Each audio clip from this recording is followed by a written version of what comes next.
Chapter 150. Beside the waterfall. Xianxia had already completely fainted. When both sides were fighting in full swing, one wouldn't be able to endure the feeling of dizziness. If she were to see the scene of the little lowly sucking the blood of the little lowly, she reckoned that she would definitely turn into a fool. Yihua hugged onto Xianxia and lightly caressed onto Xianxia's smooth face. A trace of an arc appeared on the corner of Yihua's mouth. The stimulation training is almost done, I have to take it slow. Boss. Lai Gu put away his usual frivolous attitude and said gravely. Yihua looked towards the night sky and said faintly, let's take a look first. In an instant, a black figure was flying towards the campsite at high speed. Yihua silently raised his head and took a look at the black figure, then lightly waved his hand. The 9 demons punishing pagoda came to a sudden stop and stopped not far away from Yihua. The black fog in the tower was very thick, as if it was showing off its strength. It bared its fangs and brandished its claws as if it was about to charge out. A trace of red light flashed past Yihua's eyes. However, when the red light flashed, the black fog in the 9 demons punishment tower seemed to pause for a moment. After being stunned for 0.1 seconds, all of it shrank back into the tower and trembled. A mere little demon dares to clamor in front of me? If not for the fact that I still have some use for them, I would have burned them all. Right now, the 9 demons punishing pagoda was no different from ordinary decorations. In fact, it could even be said to be ugly. It was just a black iron pagoda shaped like a pagoda. The 4 maids were stunned. In order to snatch the 9 demons punishing pagoda, more than 10,000 people had died. However, when it came to the boss, they could see the disdain on his face. Even the raging pagoda had quietened down. What an enigmatic boss. Wei Chang and Lai Gu deeply wrinkled their brows. It was not because of Tower, but rather they were worried about how his honor was going to deal with her. Yihua was indeed thinking about how to deal with the situation. To kill or not to kill, it would still have to depend on the actual situation. Taking a deep breath, Yihua lightly waved his hand once more, and the 9 demons punishing pagoda on the table immediately flew back like a cannonball. High up in the sky not far away. Song Di had already caught up to the crowd and he was even at the very front. He had even injured Hai Daisy and Che Zhishuan while he was at it, and his chances of seizing the ancient godly item had increased by a bit. Get lost if you know what's good for you. Otherwise don't blame me for being ruthless. Even I am afraid of you. Song Di shouted in a low voice. Right now he had to put on a false show of strength and take advantage of this momentum to suppress them. Otherwise, if they joined forces, it would be very difficult to deal with them. The others didn't even bother with Song Di and continued flying. Emperor Tsang had never been ignored like this before, and he immediately flashed in front of everyone. You don't know how to appreciate favors. You really refuse a toast only to be forced to drink a forfeit. Today I will exterminate all of you. Just as Grey Emperor was about to display his might, a shocking aura came from behind him. Grey Emperor thought that someone was sneaking up on him, so he slightly dodged. Wang Debao, who was in the group, was overjoyed. It was not a hidden weapon at all. The 9 demons punishing pagoda had flown back. And it's flying towards me, ha. As expected, Wang Debao's luck has never been bad. Even if it's snatching an ancient godly item, it's still a stroke of good luck. Wang Debao caught the 9 demons punishing pagoda, and to everyone's surprise, he turned around and ran without a second thought. Seeing this, Xuanhuan and Guang Tianlu both chose to retreat, while the other cultivators continued to chase after them. However, Grey Emperor did not move. His handsome face was filled with malevolence. Just who was it that was playing with him? Who was it? Looking back, not far away in the valley, there were traces of fire. Emperor Tsang clenched his fists tightly and an unending stream of spiritual energy erupted from his body. In an instant, the wind and clouds surged and thunder rumbled, as if the end of the world had arrived. He did not need the ancient godly item. But the person who played with him must die. Emperor Tsang immediately flew towards the valley with an astonishing aura. Yihua and the others did not leave the dining table. Everyone was quietly sitting on the table, seemingly waiting for something. Wei Chang and Lai Gu were a little abnormal, while the 4 maids were rather indifferent. As for Yihua, who was carrying Xianxia in his embrace, he would either pinch her face or pinch her nose. In any case, he was just bullying her in various ways. Boom! A figure descended from the sky and created a huge splash, causing the ground to tremble. Beep, beep, beep, the alarms of the 2 Qians rang out. Emperor Tsang looked at the people who were camping in front of him and revealed a look of doubt. Isn't that man the owner of the bar? There's also that security guard and that young man. There are also 4 people who are dressed in maid attire. What are they doing here? Thinking back to the black robe that appeared at the very beginning, Emperor Tsang seemed to have thought of something. We are just bait and the black robe might be lying in ambush nearby. But so what? Emperor Tsang, can kill them with just a flick of my fingers. On the other hand, these women are all top grade, it would be a pity for them to die. Yihua didn't even look at Emperor Tsang, who was walking over and was still pinching Qingya's face. Wei Chang let out a breath. One of you go and deal with them. The eyes of the four maids shone. Right now, even Tang Wei has fallen. Not only is she not afraid, she even has the desire to fight. Emperor Tsang looked at the four maids who stood up and walked to the side and whispered to each other. Soon after, he heard their sweet voices. Rock, paper, scissors. Rock, paper, scissors. Rock, paper, scissors. Ha, I won, Bai Xiaojun shouted out happily and felt very embarrassed. The other three women pouted their mouths. This is a chance for me to show off. Not only can I show off in front of men, I can also show off in front of the boss. What kind of glory is this? I wonder when I will have to wait for the next time. Bai Xiaojun placed her hands on her abdomen and slowly walked to the front of Emperor Tsang. Then she said shyly, "Hello, I am your opponent." Emperor Tsang looked as if he had received a critical hit of 10,000 damage. His entire being was sinister and terrifying. They actually used rock, paper, scissors to decide who would go on stage. The main point was the women. And they even came over to greet you.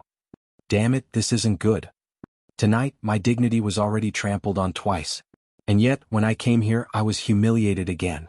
And I was even humiliated by a weak woman. To actually disregard my existence, don't blame me for being ruthless. Bai Xiaojun appeared to be very embarrassed. Seeing that Emperor Tsang's face was twitching, Bai Xiaojun thought that Emperor Tsang was sick. Just as the two were preparing to make their move, a sweet singing voice rang out from the forest. Little rabbit, be obedient, open the door, quickly open the door, I want, hee. Lai Gu's gaze became serious. Xiaojun, come back. Bai Xiaojun turned her head around and took a look at the man confusedly, then sighed and walked back. Emperor Tsang did not pay attention to Bai Xiaojun and looked at the shadow in the forest. As the singing voice got closer and closer, the shadow finally appeared.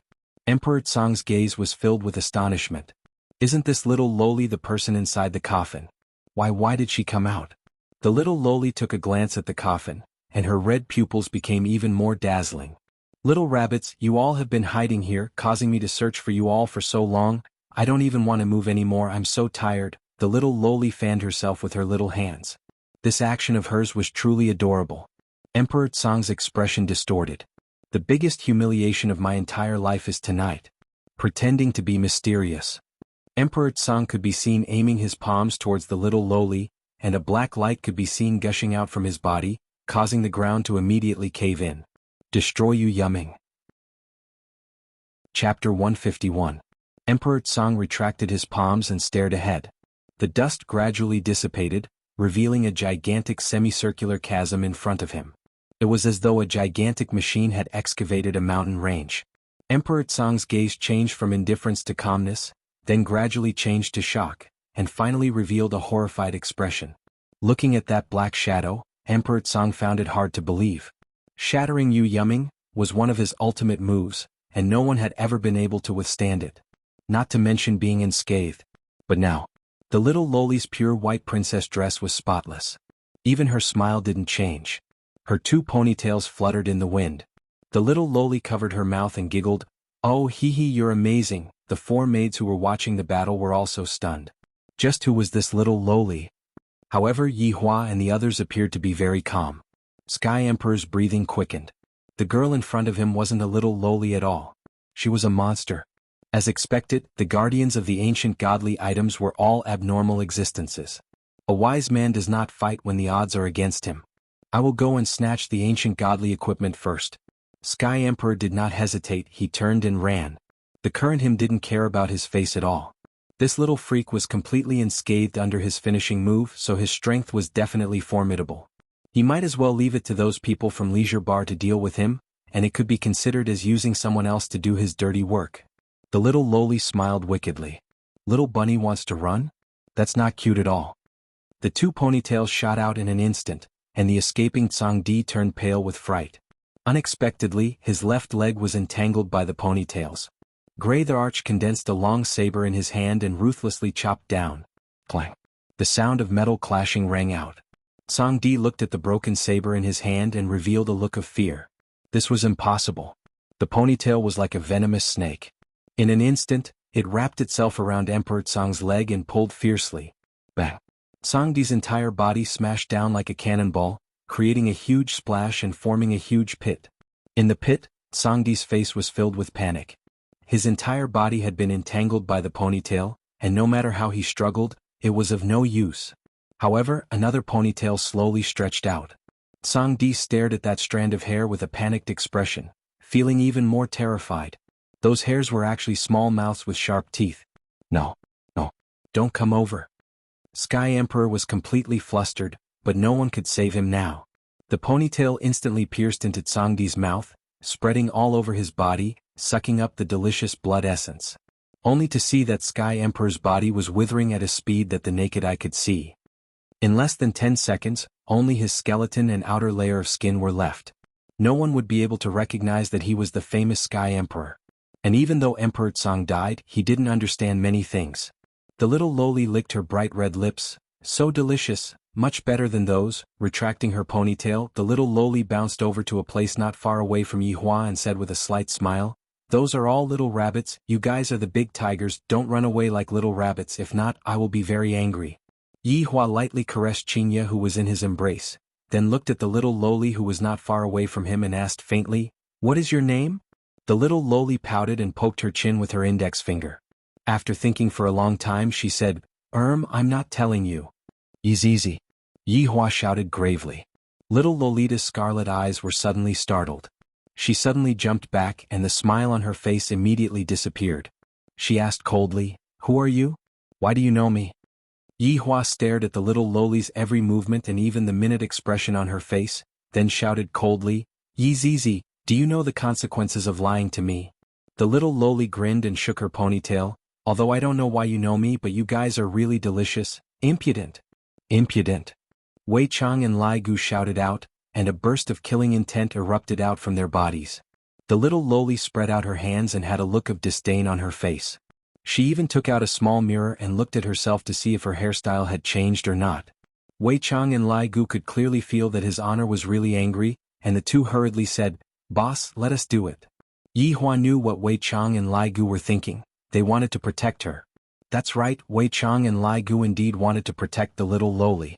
If they were to take action, the little loli would definitely not die, but if they were to let his honor take action, the little loli would most likely die. Wei Chang and Lai Gu felt that his honor was just joking in the past. How could it be possible for the seven sins to betray his honor? However, looking at the current situation, it was no different from betraying his honor. Although in the past she was everyone's joy and even when she took on a human's name she still had the same surname as his honor, and even went so far as to give his honor a nickname Big Bones. Within the seven sins only she Yizizi dared to address his honor as Big Bones. However, the current her was no longer the Yizizi from back then. Even if that was the case, Wei Chang and Lai Gu found it hard to believe what was happening in front of their eyes. Yihua took a deep breath and his thoughts went back to a long time ago. He remembered that back then Yizizi was still very small, just like a little doll. Back then, Yizizi was being surrounded by humans and when I and the others passed by this place we killed the humans. Originally we were going to kill Yizizi, but one of the seven sins could see that Yizizi was not a human, and thus he spared Yizizi's life. Even now, Yihua could still remember that back then Yizizi's eyes were scarlet red, and she had a look of not wanting to admit defeat. The facts proved that in the future, Yizizi would become an indispensable character within the seven sins. Wei Chang only ate living humans while Yizizi didn't even let the dead off. However, she had a bad personality and that was that she was too lazy. If she could lie down she would definitely not sit down. I really don't know where she learned this bad habit from. From what happened today it could be seen that Yizizi didn't want to go to the seven sins one by one, and instead she wanted to use an ancient godly item to lure the seven sins over and capture all of them in one go.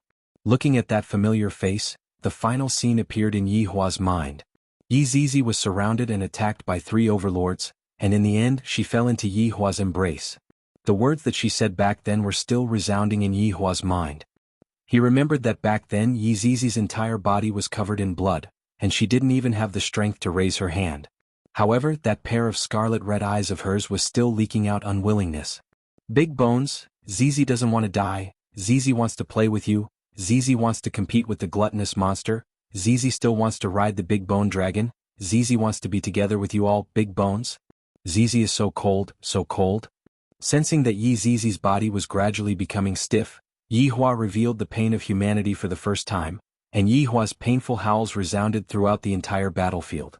Yi Zizi, the first of the 7 sins to die in battle. Back then, everyone went crazy. Even if they had to exchange injuries for injuries, they still wanted to kill those 3 overlords. She was indeed exactly the same as Yi Zizi, everything was the same, but in the end, it was just an empty shell and the soul had already changed. Yi Hua wouldn't allow anyone to taint the Yi Zizi from back then. Even if it was just an empty shell. Chapter 152. Wei Chang and Lai Gu turned pale with fright and shouted out involuntarily, "Your Honor!" When the 4 maids heard how Wei Chang and Lai Gu addressed him, their heads were filled with doubt. Yi Hua's gaze turned cold and Wei Chang and Lai Gu immediately lowered their heads.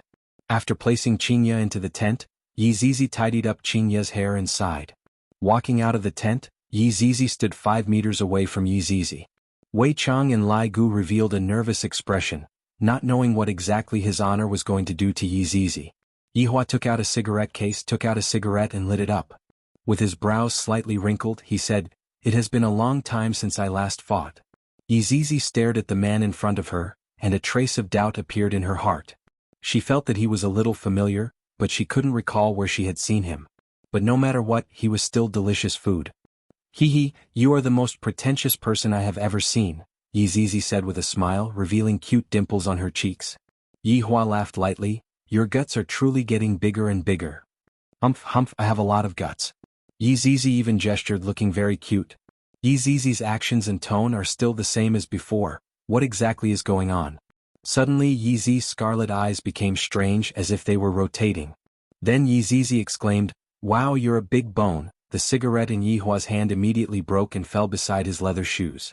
With a bit of surprise, Yi Hua said, "Big bone." He remembered that Yi Zizi used to call him that in the past. Back then he was still a skeleton. Even after being lectured several times, Yi Zizi still didn't change her way of addressing him. "I didn't expect your true body to be big bone." Yi Zizi was slightly surprised. She then looked to the other side. A monster and a bone dragon. Things were getting interesting. Yi Hua let out a sigh. "I thought that Yi Zizi had remembered something, but it turns out that her pair of eyes had seen through my true form." Yi Zizi's eyes were filled with excitement. "What a cute big bone. How about you be my pet?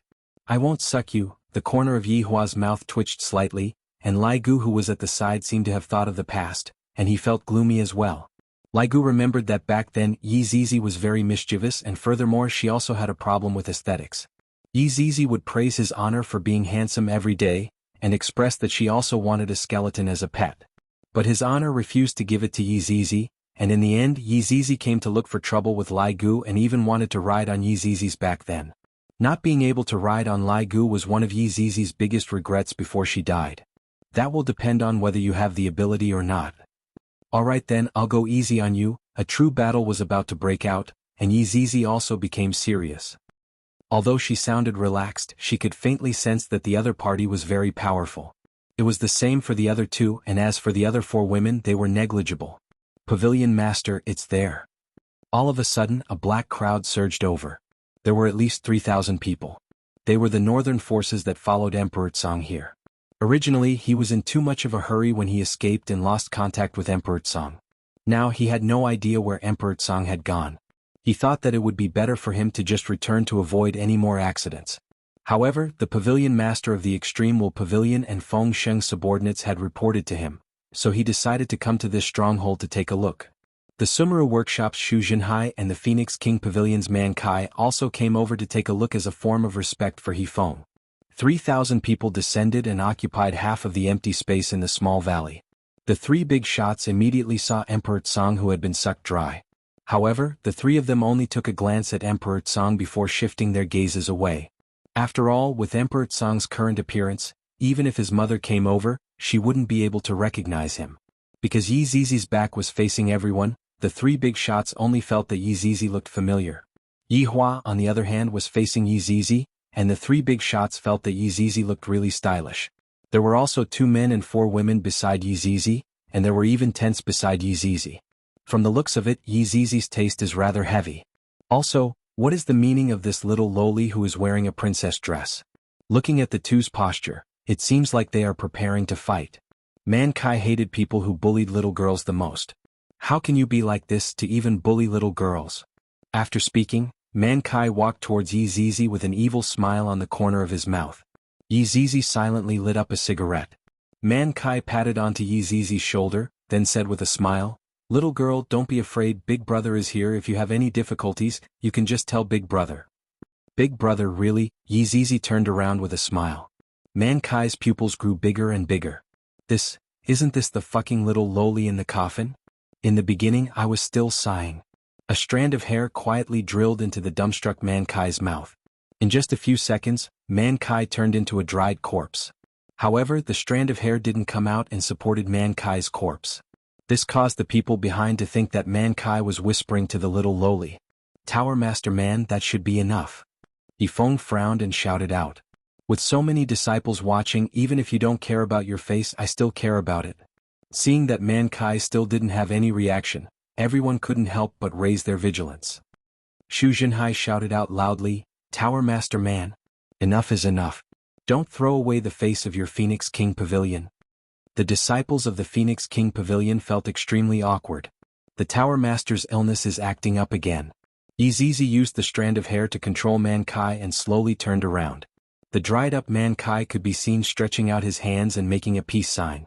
Meanwhile, Yi Zizi's head turned 180 degrees and shouted out sweetly, "Also." Everyone sucked in a mouthful of cold air and took a step back. At the moment of imminent peril, Yifeng and Xu Zhenhai immediately shouted out, "Retreat! Retreat! Retreat!" Everyone knew of Man Kai's strength. For Man Kai to be able to kill Man Kai without making a sound, Man Kai's strength was definitely not ordinary. The people that were sent here must have been sucked dry. Hateful little white rabbit trying to run again. Yi Zizi puffed up her cheeks and said angrily. Tens of thousands of strands of hair quickly grew longer, causing people to shiver. Snap. Right at this moment, a finger snap echoed in the valley. Yi Zizi went into a daze and slowly turned her head back. Yi Hua was smoking a cigarette and his right hand was slightly raised. Yi Zizi's eyes focused. A circular red barrier immediately appeared around her body. See? The circular barrier seemed to be withstanding some kind of powerful attack as it trembled slightly. Soon after, cracks appeared on the barrier like a spider web. Yi Zizi looked at the barrier curiously. However, the 3,000 people that were running away instantly turned into dust, as if they were never there in the first place. The walls of the valley were also shaved off by an invisible force. The pitiful Emperor Tsang originally had a corpse, but right now not even a trace of his corpse was left. This was a finger snap that was compressed again and again. It was the first time Yi Hua tested it and he felt that the power of the finger snap was pretty good. It was able to cause fatal damage to those people, but it did not have any effect on Yi Zizi. Chapter 153. A trace of a smile appeared on the corner of Yi Hua's mouth. He lightly waved his left hand, and the two instantly disappeared from the valley. Wei Chang looked at the two that disappeared, then turned his head around and looked at Lai Gu. Gluttonous monster, think of a way. Lai Gu said anxiously. He was about to reveal his true form. Wei Chang looked at the place where the two disappeared and took a deep breath. The reason why his honor didn't look for them is because he wanted to see their attitude. But Zizi is different. We watched Zizi grow up. Lai Gu was like an ant on a hot pot. He was afraid that his honor would get angry and kill Zizi. How could Wei Chang not understand that there is a good side to human nature, but there is also a bad side to human nature? Suspicion. His honor is different from the past. He won't be as unreasonable as he was back then. Wei Chang sighed and said, then walked to the small stool and picked up the fishing rod. However, he didn't throw the fishing rod out. It could be seen that Wei Chang was actually very worried. Lai Gu stomped his feet heavily on the ground, causing the ground to tremble. Crushed stones fell from the mountain, and the birds in the forest immediately flew up into the sky. The two of them were helpless right now and could only wait for the result. Forcefully interfering would only make the result worse. On the other side, Yi Zizi looked around curiously. The scorching sun was high up in the sky, and there were a lot of dilapidated houses. The wood of the houses had already decayed. Big Bone, why did you bring me here? Yi Zizi asked curiously. She felt that the two of them didn't seem like they were going to fight at all. Yi Hua smoked his cigarette and walked to the side of a rotten wood. He lightly touched the rotten wood with his fingertip, and the rotten wood immediately turned into broken pieces. You were here at that time. Yi Hua breathed out a mouthful of smoke and said faintly. Yi Zizi pouted her mouth, What was I doing here?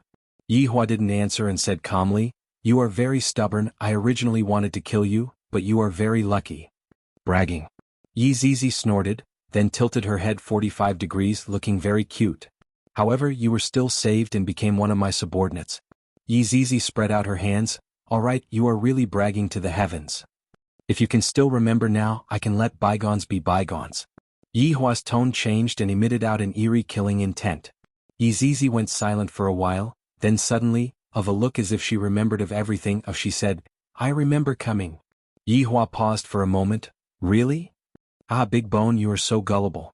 Yi Zizi stuck out her tongue and made a funny face. This angered Yihua quite a bit, and a powerful killing intent immediately exploded out from his entire body.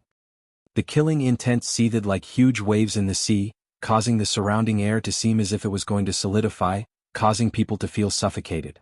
The sharp aura caused Yi Zizi's ponytail to dance wildly. However, Yi Zizi was not afraid at all. An unprecedented excitement appeared on her adorable face. "Big Bone is amazing, I can do it too." A killing intent that did not lose out to Yihua could be seen erupting out from Yi Zizi's body. Although the two killing intents were formless, when they clashed together, a qualitative change occurred. Suddenly, two murderous auras materialized and spread out in a circle. However, this killing intent was like a sickle, cutting through everything. There was not a single meter-tall tree in a 10-mile radius. Countless creatures were cut in half. Yi Zizi giggled, and a bright red spear instantly appeared in her hands. This spear was not ordinary. The spearhead was as long as the spear body, and the spearhead was scarlet red, emitting out a faint layer of blood mist.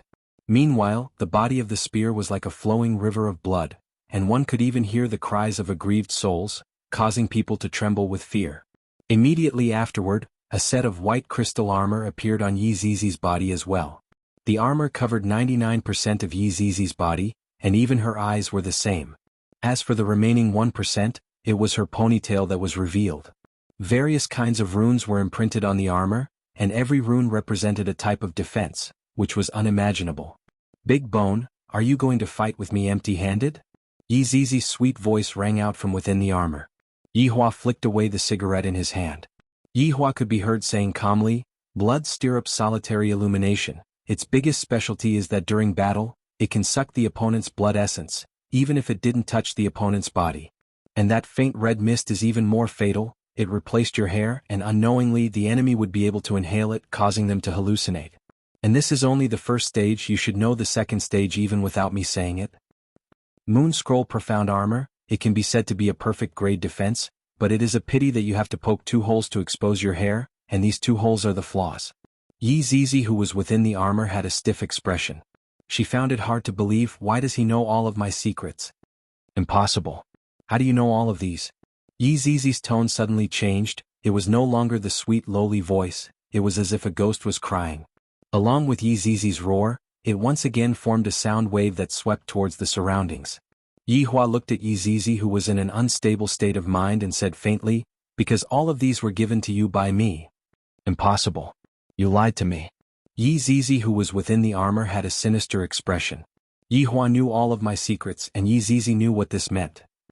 Yihua sneered, then his body gradually degenerated, and in a blink of an eye, his original body was revealed. A skeleton. Compared to Death Mage was slightly taller by a bit. His shoulder width was the same as well, and his bone structure was the same as well. However, his skull was extremely similar. Could be seen that Death Mage was also a very handsome person in the past. Yihua stretched out his 5 fingers and took a look at them. "It has been a long time since I last looked at my main body, and I am a bit not used to it. Now, your blood stirrup solitary illumination is useless against me. At most, it's just a sharp spear. There's nothing to fear." Yi Zizi tightly gripped the blood stirrup solitary illumination spear in her hand. The blood mist on the spearhead increased greatly. It could be seen how indignant Yi Zizi was right now. "As for breaking your Moon Scroll Profound Armor, I have many ways. For example." Yihua waved his hand, and thousands of miniaturized weapons could be seen revolving around his body. As for Yihua, it was as if he was playing with a tablet computer. All of a sudden, Yihua chose one of them and grabbed onto it. A purple long blade could be seen appearing in Yihua's hand. The entire body of the blade was engraved with golden stripes, and an unknown golden liquid was flowing out from the tip of the blade. After the golden liquid fell onto the blade, the golden liquid knew how to flow on its own, as if the golden liquid had its own consciousness. This gold flame dark blade is enough to break your crescent mystic armor. As for the blood stirrup solitary illumination in your hands, Yi Hua could be seen waving his hand once again. Thousands of armors could be seen appearing around Yi Hua's body. Yi Hua chose one of the armors, and the skeleton immediately condensed out. Although this secret feather armor is not a top-notch item, it is still able to suppress the blood chi in your body. If you match it with... Immediately, a shield condensed out on Yi Hua's left hand. If you match it with this serene heavy shield, it will be able to suppress your blood chi to the lowest point. As expected, the blood stirrup solitary illumination spear which was originally filled with blood chi gradually weakened, and only traces of blood mist could be seen coming out from it. Although I am not good at strength, it is still enough to deal with you. Chapter 154. Thinking back to the past, he had been a fool. He had put aside some top-tier equipment and insisted on using his own body to defeat his enemies. After all these years of understanding, Yi Hua felt that wearing equipment was also a kind of advantage. Of course, every mage had the heart of a warrior. Death Mage was also the same. Suddenly, cracks began appearing on the ground beneath Yi Zizi's feet, and even the air seemed to be trembling. Yi Hua's gaze immediately became serious. Yi Zizi covered his helmet with one hand and suddenly burst into laughter. You underestimate me, Yi Zizi. Big Bone, you've really made me angry. Boom. Yi Zizi's aura completely erupted. The blood stirrups in her hand shone brighter than before. Looks like your strength has also increased. That's good. Let's fight. Yi Hua raised up the heavy shield in his hand and placed the gold flame dark blade on top of the shield, then slightly tilted his body. Don't look at how Yi Zizi was a little lowly, her explosive power was the most ferocious among the 7 deadly sins. At that time Yi Hua didn't dare to take Yi Zizi's spear head-on, but right now it was different. Yi Hua had the confidence that he could win against Yi Zizi with his weak power. Die. Yi Zizi let out a ghostly cry and leapt high into the air. Yi Hua raised his head slightly and saw that the sky behind Yi Zizi was filled with blood mist. Countless sinister faces of vengeful spirits appeared behind Yi Zizi, and their miserable cries could be heard. I have said it before.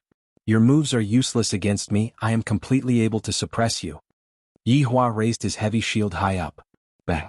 A loud sound suddenly rang out between the heavens and the earth. The originally clear sky was filled with dark clouds, and it was soon dyed red by the color of blood. It was as if the entire world had fallen into blood. The collision of the weapons created a huge shockwave, and everything around it evaporated. This was just a simple collision. Blood stirrups solitary illumination could be seen emitting out a blood mist, which instantly enveloped Yi Hua. However, Yi Hua was just a skeleton, so where would he get the blood essence from? Yi Hua's main body was able to restrain Yi Zizi. I have said it before, your moves are useless against me. Yi Hua's gaze turned cold, and the gold flame dark blade that was in his hand slashed towards Yi Zizi while carrying along a berserk aura. Yi Zizi snorted and grabbed the blade with her left hand. Yi Hua's brows wrinkled. Yi Zizi's strength has far surpassed my estimation. From the looks of it, after coming back to life, she has become stronger as well, and is no longer the Yi Zizi from back then. The strength is not bad. This is indeed a good saber, but it can't break my moon scroll mystic armor. Yi Zizi snorted disdainfully. Although Yi Hua was shocked by Yi Zizi's strength, it was not to the extent of being defeated. I have said it before, this blade is used to break your moon scroll profound armor. Yi Hua said coldly. What a joke. However, as soon as she finished speaking, Yi Zizi saw the golden liquid flowing into her hand. Yi Zizi immediately let go of the golden flame dark blade and tried to fling the disgusting liquid away, but to no avail. Pay attention to your feet, Yi Hua reminded. Yi Zizi looked and saw that another golden liquid had wrapped around her leg. Yi Zizi, if you had listened to me back then and didn't poke those 2 holes, you wouldn't have died, but you didn't listen. Yi Hua shouted out coldly. Back then, the human Yi Zizi was also able to find Yi Zizi's flaw and kill her with a single strike. Yi Zizi scurried up and down, and countless holes were smashed open on the ground. However, those 2 golden liquid were just like glue, sticking tightly onto Yi Zizi's back and slowly crawling towards the holes on the moon scroll profound armor. Get away from me, oh. Yi Zizi, who was inside the armor, suddenly let out a ghastly howl. Yi Hua looked on silently. The moon scroll profound armor was only Yi Zizi's first line of defense, and her real body was the second line of defense. However, back then, the 3 Yi Zizi didn't even give Yi Zizi the chance to become her real body. Of course, I am also able to do it right now, but The two golden liquid finally crawled into the holes after much difficulty. Yizizi, who was still scurrying around just a moment ago, immediately stopped moving as if her body was frozen. You? Just what is this thing? Yizizi asked while standing there foolishly. Yihua said calmly, the golden flame dark blade's formidability doesn't lie in itself, rather, it lies in those two golden liquid. Those two golden liquid are able to fuse into one's blood and spread a virus, causing one to lose their battle prowess. At that time your moon scroll profound armor will only be a decoration. So that's how it is, Big Bone. You are powerful, but I am not willing to give up. Yizizi's tone was getting weaker and weaker, as if she was going to collapse at any moment. Yihua let out a breath. Just surrender. Yizizi laughed bitterly, then collapsed onto the ground with unwillingness. A light breeze blew past, and the broken ground was just like the surface of the moon. Potholes could be seen everywhere, causing one to exclaim in admiration. Yihua, who was dressed in godly equipment, did not move and continued to look at Yizizi, who had collapsed onto the ground. After a long while, was it fun? Yizizi, who had collapsed onto the ground, paused for a moment, but she still did not have any reaction. You are still the same as before. Yihua said gravely. Yizizi's personality did not change. Then what exactly happened to her? Yizizi, who had collapsed onto the ground, could be seen immediately standing up and snorted, Big Bone, you are very boring. Yihua sighed. Seems like I have still underestimated Yizizi's ability. After coming back to life, she became even more valiant. Just like me, aren't Wei Chang and Lai Gu the same as well? Yihua kept the golden flame dark blade in his hand and summoned out a sharp sword. Dark Abyss Cold Soul. The cold air that was emitted out from the sword caused Yizizi to go into a daze. Big Bone, you are shameless. Yihua snorted coldly, then leaped high into the air. I am already giving you face by fighting you in close combat. Sword Chi rushed towards Yizizi like a raging ocean wave, bringing along a power that could crush everything in the world. The color of the sky suddenly changed. Yizizi, who was within the armor, focused her gaze, then raised up the blood stirrup lone illumination spear in her hand, and the red light on the spear's body increased by a bit. This was a battle of strength against strength. However, the reason why Yihua chose to fight like this was because of their old friendship, and of course the heart of a warrior was also unavoidable. The moment the two forces collided with each other, the two forces immediately exploded. Boundless power rose from the ground and broke through the layer of blood-red clouds. The terrifying airflow swirled around violently, forming a terrifying astral wind. Big Bone, your strength is indeed not bad, but compared to me it is still a bit lacking. Yizizi laughed. Yihua laughed lightly. Is that so? I will let you see what is called strength. Let's wait and see. The two could be seen starting a battle of strength. This kind of scene was just like the end of the world. The ground was trembling, and even the sky had hidden itself deep within the clouds. Boom boom boom. Waves of loud sounds reverberated in the world, and the battle between the two had entered into a white-hot stage. The more Yizizi fought, the more excited she became, and her strength continued to rise. Coupled with the moon scroll profound armor, she could be said to be invincible in close combat. Chapter 155. In an instant, the two of them instantly separated from each other. Yihua looked at Yizizi calmly. Meanwhile, Yizizi's breathing was a bit chaotic, but her battle prowess was still extraordinary. Yizizi, seeing that you have such strength, I am rather happy. Yihua lightly waved his hand, and the godly equipment that he was wearing instantly disappeared, revealing his true form. Yizizi calmed her breathing and said in a sweet voice, Big Bone, are you going to admit defeat? Yihua's empty eye sockets immediately shone with a red light. Yizizi, you don't understand my true strength at all. Alright, you are starting to act cool again. Wait till I break your bones, let's see if you are still going to act cool then. Yizizi snorted coldly, then pierced towards the space between Yihua's eyebrows. As for Yihua, he just stood at his original spot and did not take any defensive measures. Blood Stirrup's solitary illumination blossomed with an incomparably powerful red light. Yizizi was planning to grab onto Yihua's loophole and end the battle with a single strike. The idea is good, but just like what Yihua said, you don't know how powerful the enemy that you are facing is. Just when the tip of the spear was about to pierce through Yihua's skull, it actually stopped abruptly. The distance between the spear and Yihua's skull was merely 1 millimeter. From this, it could be seen how strong Yihua's control ability was. Yizizi was stunned for a moment, and then her expression changed drastically. She wanted to pull away, but she found that she couldn't move her body. Yizizi, in actuality I am able to kill you just by moving my finger. However, do you know why I didn't kill you? Yihua said lightly. Yizizi didn't answer. She used all her strength, but she couldn't break free from the invisible shackles. Because I can't bear to. Sky Ghost Fire. Yihua shouted out faintly. 5 purple flames appeared around Yizizi. Each flame intertwined with each other to form a strange fire array, and Yizizi was in the middle of the array. The purple fire array immediately soared into the sky. The huge round purple fire looked as if it wanted to burn the sky, and Yizizi was being burned by it.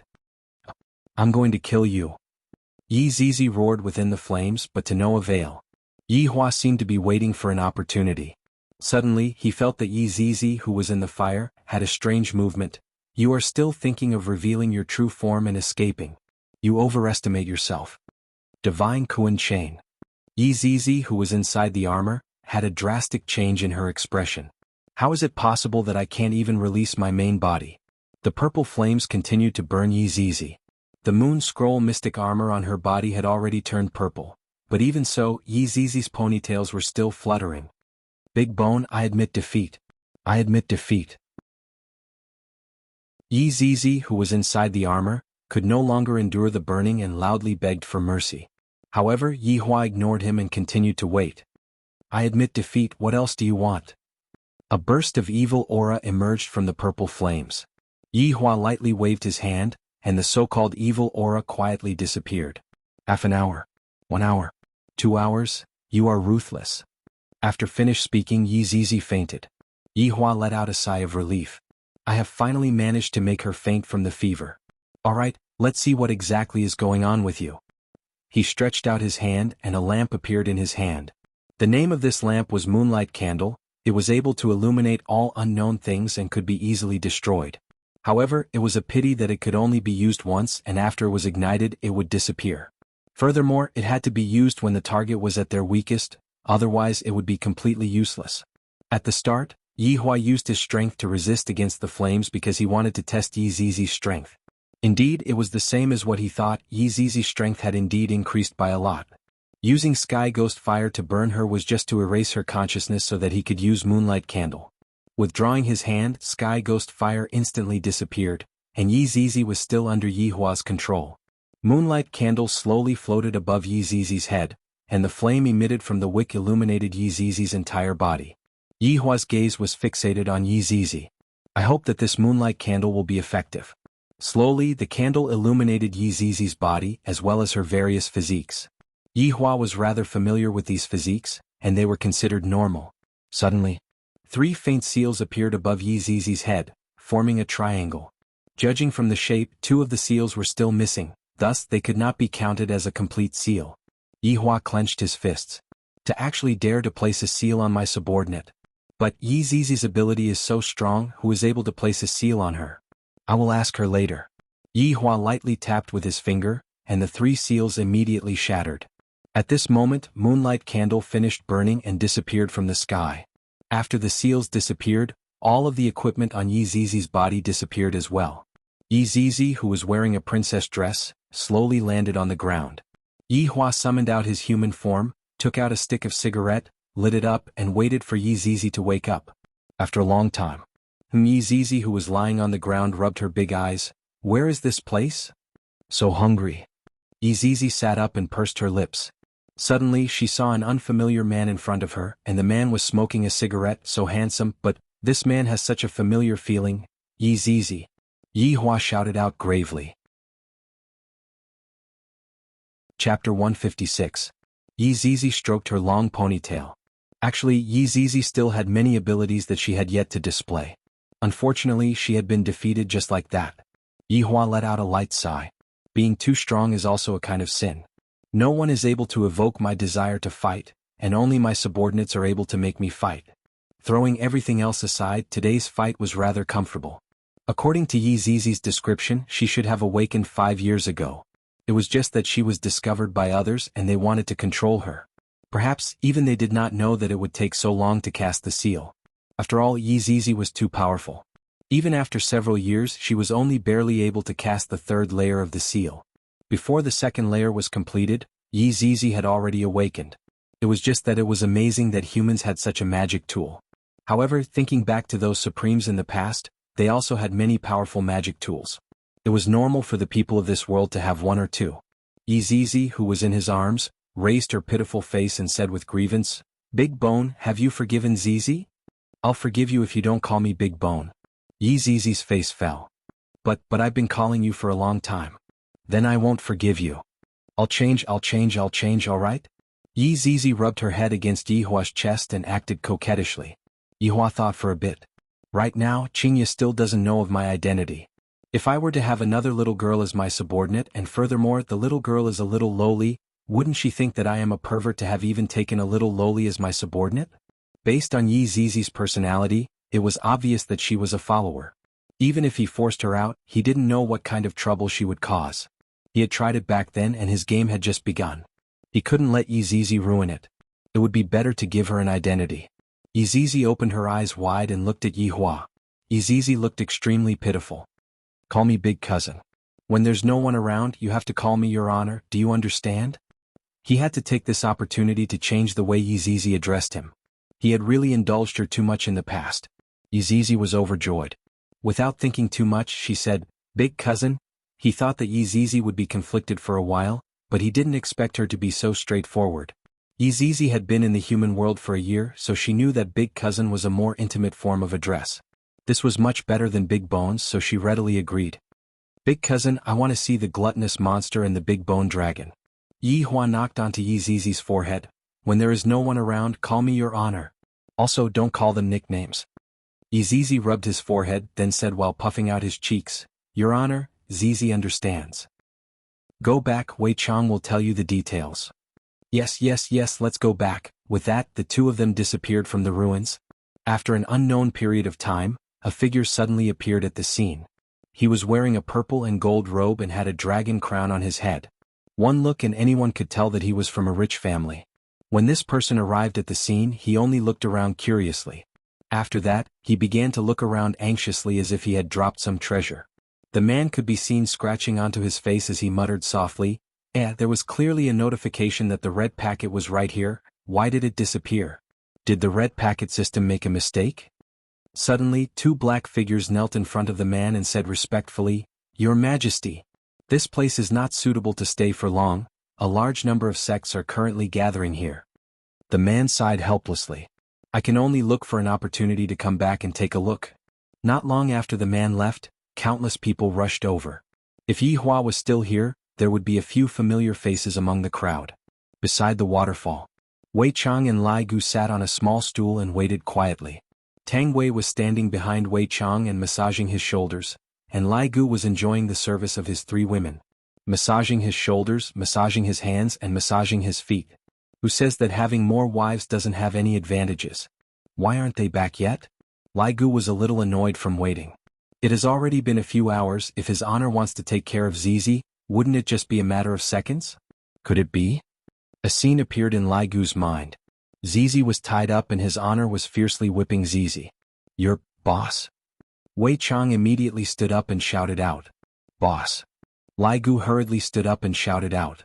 However, there was only the figure of the boss. Where did Zizi go? Could it be? Lai Gu looked at his honor in disbelief and asked blankly, "Boss, where's Zizi?" Yihua took out a stick of cigarette, then walked towards the tent and lightly puffed out a cigarette. Dead. Wei Chang and Lai Gu were completely stunned, as if they were struck by lightning. They were unable to imagine that the adorable Zizi who was in the past died just like that. Lai Gu was evidently even sadder as he sat on the ground and wailed, "Zizi, why are you so foolish? Don't you know how to run when you can't win? I haven't even had the chance to let you ride on me yet." Tears were flowing down Wei Chang's old face. Back then, Zizi still wanted to compete with me, but now... Suddenly, Lai Gu felt that there was one more person on his shoulder and said gravely, "Stop messing around, I'm not in the mood." However, even his ears were grabbed. Lai Gu immediately opened his eyes. "These women are too outrageous, can't they see that I am in a bad mood?"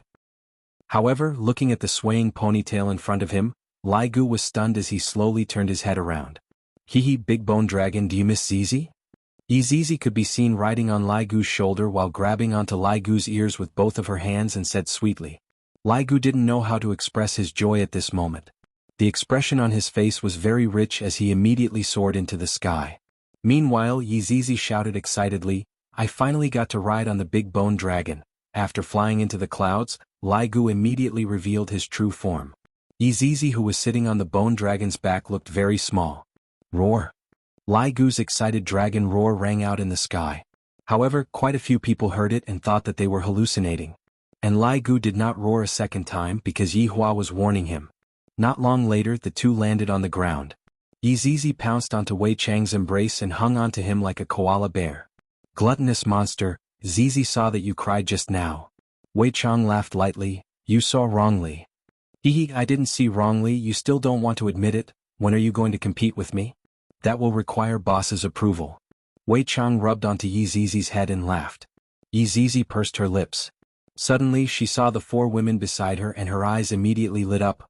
"Wow, what beautiful clothes, I want to wear them too." In actuality, the four maids were still in a state of shock.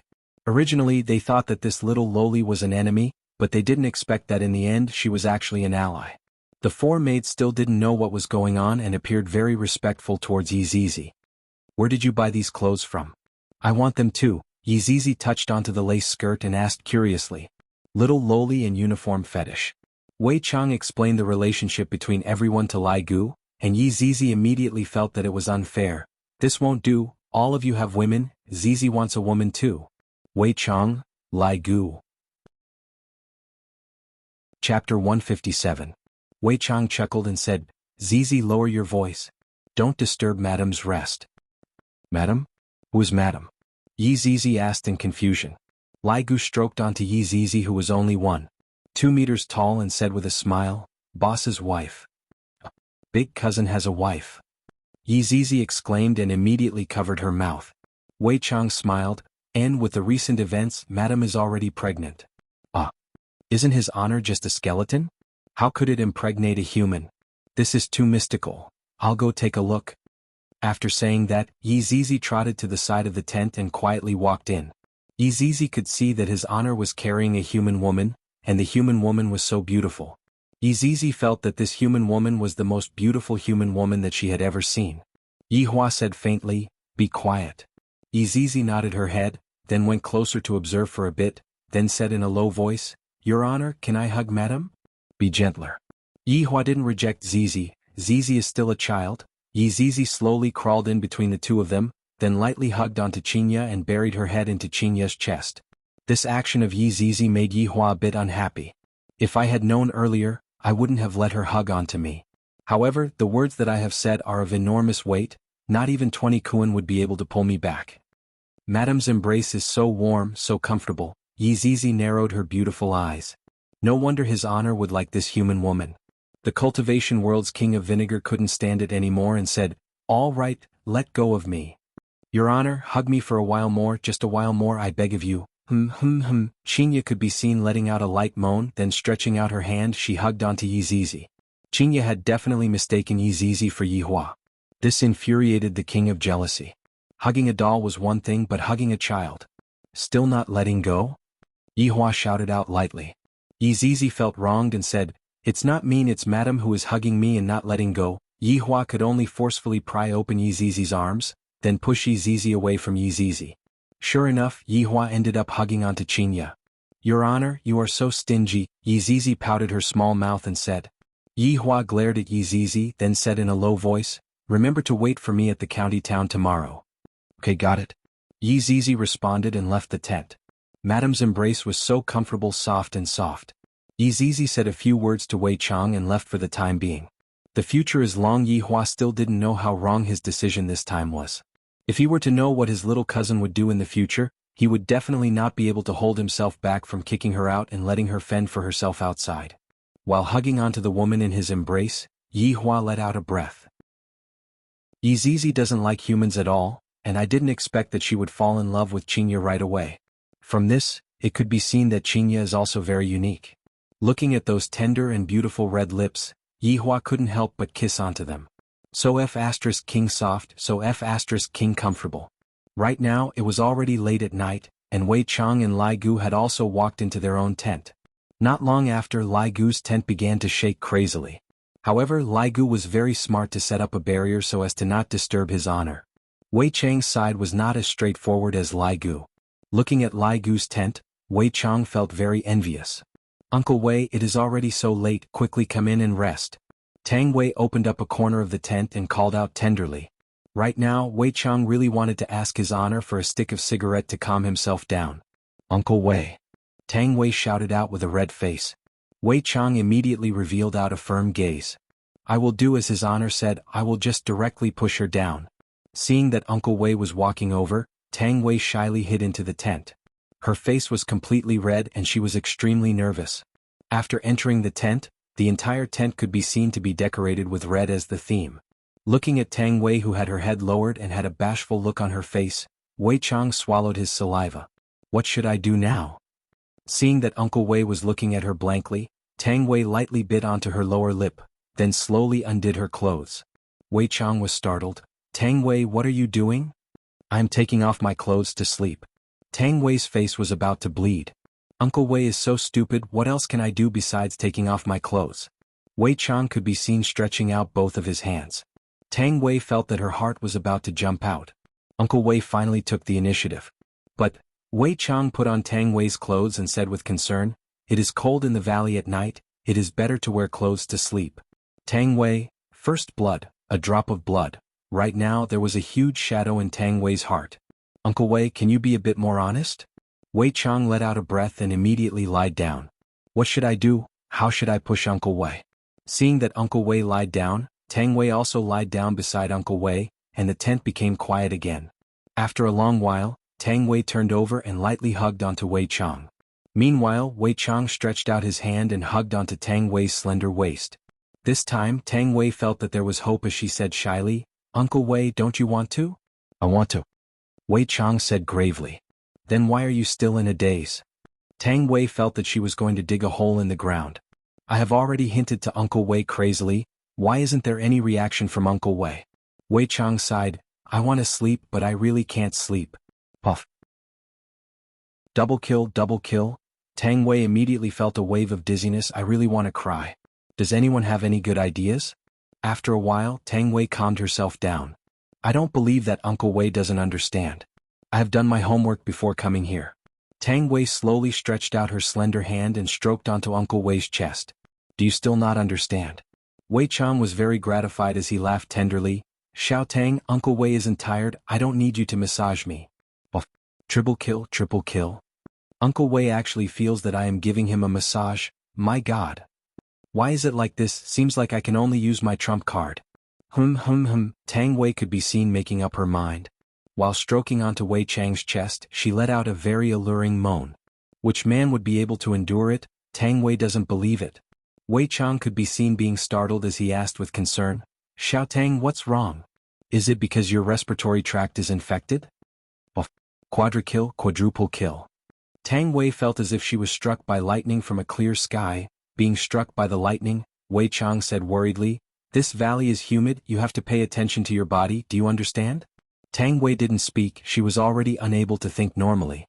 "In the past I thought that Uncle Wei's illness was only mild, but from the looks of it, it is not just mild, it is very serious.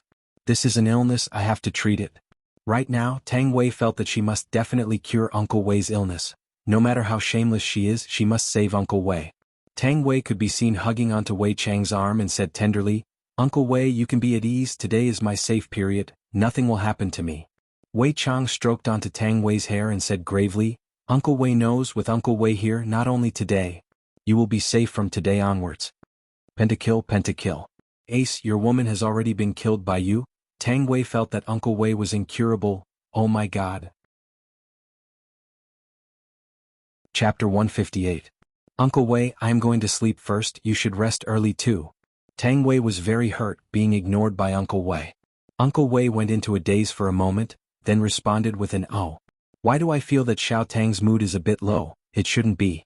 Just now he expressed his concern for me and also displayed his powerful strength. Why is it like this? Wasn't she supposed to be moved beyond belief?" This is how idle dramas come about. With deep doubts, Wei Chang gradually fell asleep. Although there wasn't any substantial progress, at least he had taken the first step and slept together. Just that, thinking that Xiao Tang is going to start school soon, at that time she might not be able to stay in leisure bar to work anymore. How should I solve this matter? This is really troublesome. Should I eat up the people in school? If Yi Hua knew that Wei Chang was so indecisive, he would definitely teach him a lesson. As a strong person he should be a bit more overbearing, if not why would women listen to him? Carrying Xianxia, Yi Hua took out the pajamas for Xianxia to change into. Looking at her body, it was even more alluring than the first time he saw her. Every inch of her skin was emitting out a faint fragrance, and even had a beautiful luster. In any case no one saw it. Even if someone saw it, kill him to silence him. GGG. The sun revealed itself from behind the peak of Tsang Mountain. A few rays of warm light shone onto the valley, causing people to feel a kind of sweet tiredness. Yi Hua slowly opened his eyes. Xianxia, who was in his embrace, started to cry again as expected. She is a whining monster. Yi Hua, I am hungry. Xianxia, who was in her sleep, mumbled. Her beautiful eyes were reluctant to even open. If you are hungry, then get up and eat breakfast. I don't want to get up, sleeping is very comfortable. Xianxia moved her body, putting on a more comfortable position. Yi Hua laughed lightly. We are not at home. Xianxia slowly opened her eyes and looked around. The scene from yesterday immediately appeared in front of her eyes. You had a nightmare last night. Looking at Xianxia's fearful gaze, Yi Hua said faintly. Xianxia's tightly knitted brows gradually relaxed. Dream? And you went to rest after eating yesterday. So it is like that. You scared me to death. Xianxia patted her chest, immediately feeling that something was wrong. When did I wear pajamas? Yi Hua said, I helped you change. You are taking advantage of me again. Xianxia said bashfully. Yi Hua pinched onto Baiji's tender face. All right, after you change your clothes, come out. After eating breakfast we will go back. After finished speaking, Yi Hua walked out of the tent. The air here is rather comfortable. Lighting up a stick of cigarette, the four maids had already woken up very early to prepare breakfast. While Wei Chang was sitting at the side of the water in a daze, Lai Gu had yet to wake up. What's wrong?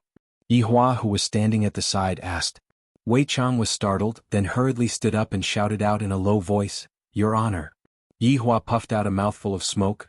It's still early in the morning and you are already frowning. How could Wei Chang possibly say such a thing out? It was too shameful. Your Honor is worrying too much. Subordinate is just thinking about a problem. Oh? What are you thinking about? Wei Chang really wanted to slap himself. I have so many excuses, yet I didn't use them, and I actually said this. I am going to have to face his honor's examination again. I hope that I can still remember the places where I drew circles in the past. Think about his honor's actions last night. Why did his honor give the 9 demons punishing tower to Wang Debao and not someone else? Wei Chang was quick-witted and began speaking nonsense with a straight face. Yi Hua felt that this was interesting and continued listening to Wei Chang. Wei Chang let out a mouthful of smoke, then said, Wang Debao seems to be from the south, but his wife is from the north. I heard that this Wang Debao listens to everything that his wife says. By giving the ancient godly item to him, his honor is equivalent to giving it to the north. This time, the South's reputation has been tarnished, and the South will definitely send a crusade against the North. Yi Hua flicked away the ash from his cigarette, then revealed out a praising gaze. That's right, that's exactly what I meant. Let them fight amongst themselves, and after the fight is over, we will come out and tell them the truth. I really want to see what kind of expression those humans would reveal. To be able to toy with humans in the palm of one's hand, it truly feels great. Your honor is wise, giving them a taste of their own medicine. Yi Hua patted onto Wei Chang's shoulder. Not bad, you even know how to speak a few sentences now. When subordinate has nothing to do, subordinate would still read some books about humans. The corner of Yi Hua's mouth curved upwards. All right, go and call Lai Gu to wake up. After eating we will go and fetch Zizi. Yes. At this time, Xianxia finished changing her clothes and came out from the tent. She could be seen opening up her arms, closing her eyes and enjoying the pure air. Unexpectedly, a smell of smoke drifted over. Xianxia rolled her eyes at Yi Hua, then went to see what they were going to eat for breakfast. Under Xianxia's lead, everyone made a sumptuous breakfast. Sitting at the dining table, Yi Hua naturally sat at the main seat and said, After eating we will leave. Leaving in such a hurry? Xianxia seemed to have not had enough fun yet. Yi Hua took a bite of the bread, then said indifferently, I am going to fetch a cousin sister. She wants to enter the city to study. When the time comes, you go and make the arrangements. Oh, is that so? I will make a call and make the arrangements now. How old is your cousin sister? Middle school or high school? Xianxia took out her phone and asked. Middle school or high school?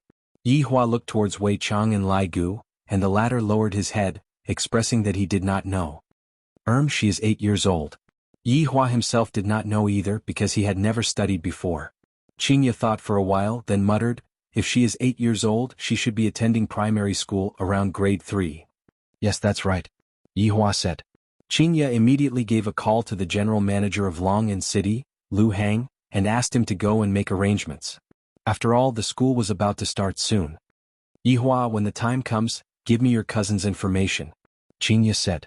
Speaking of information, Yi Hua felt that Yi Zizi should be an unregistered citizen. When the time comes, I will just let that Xiaojiu go and settle it. Okay, I'll give it to you when we get back. After dinner, everyone left the valley. To Lai Gu's women, this day and night were very exciting. Of course, Lai Gu himself was also very satisfied. However, to Wei Chang and Tang Wei, it was simply indescribable. In actuality, the person who was the happiest was still Yi Hua. After all, he managed to subdue Xianxia. Look at the current Xianxia. Xianxia is currently leaning into Yi Hua's embrace, and Xianxia is currently unable to leave Yi Hua's embrace.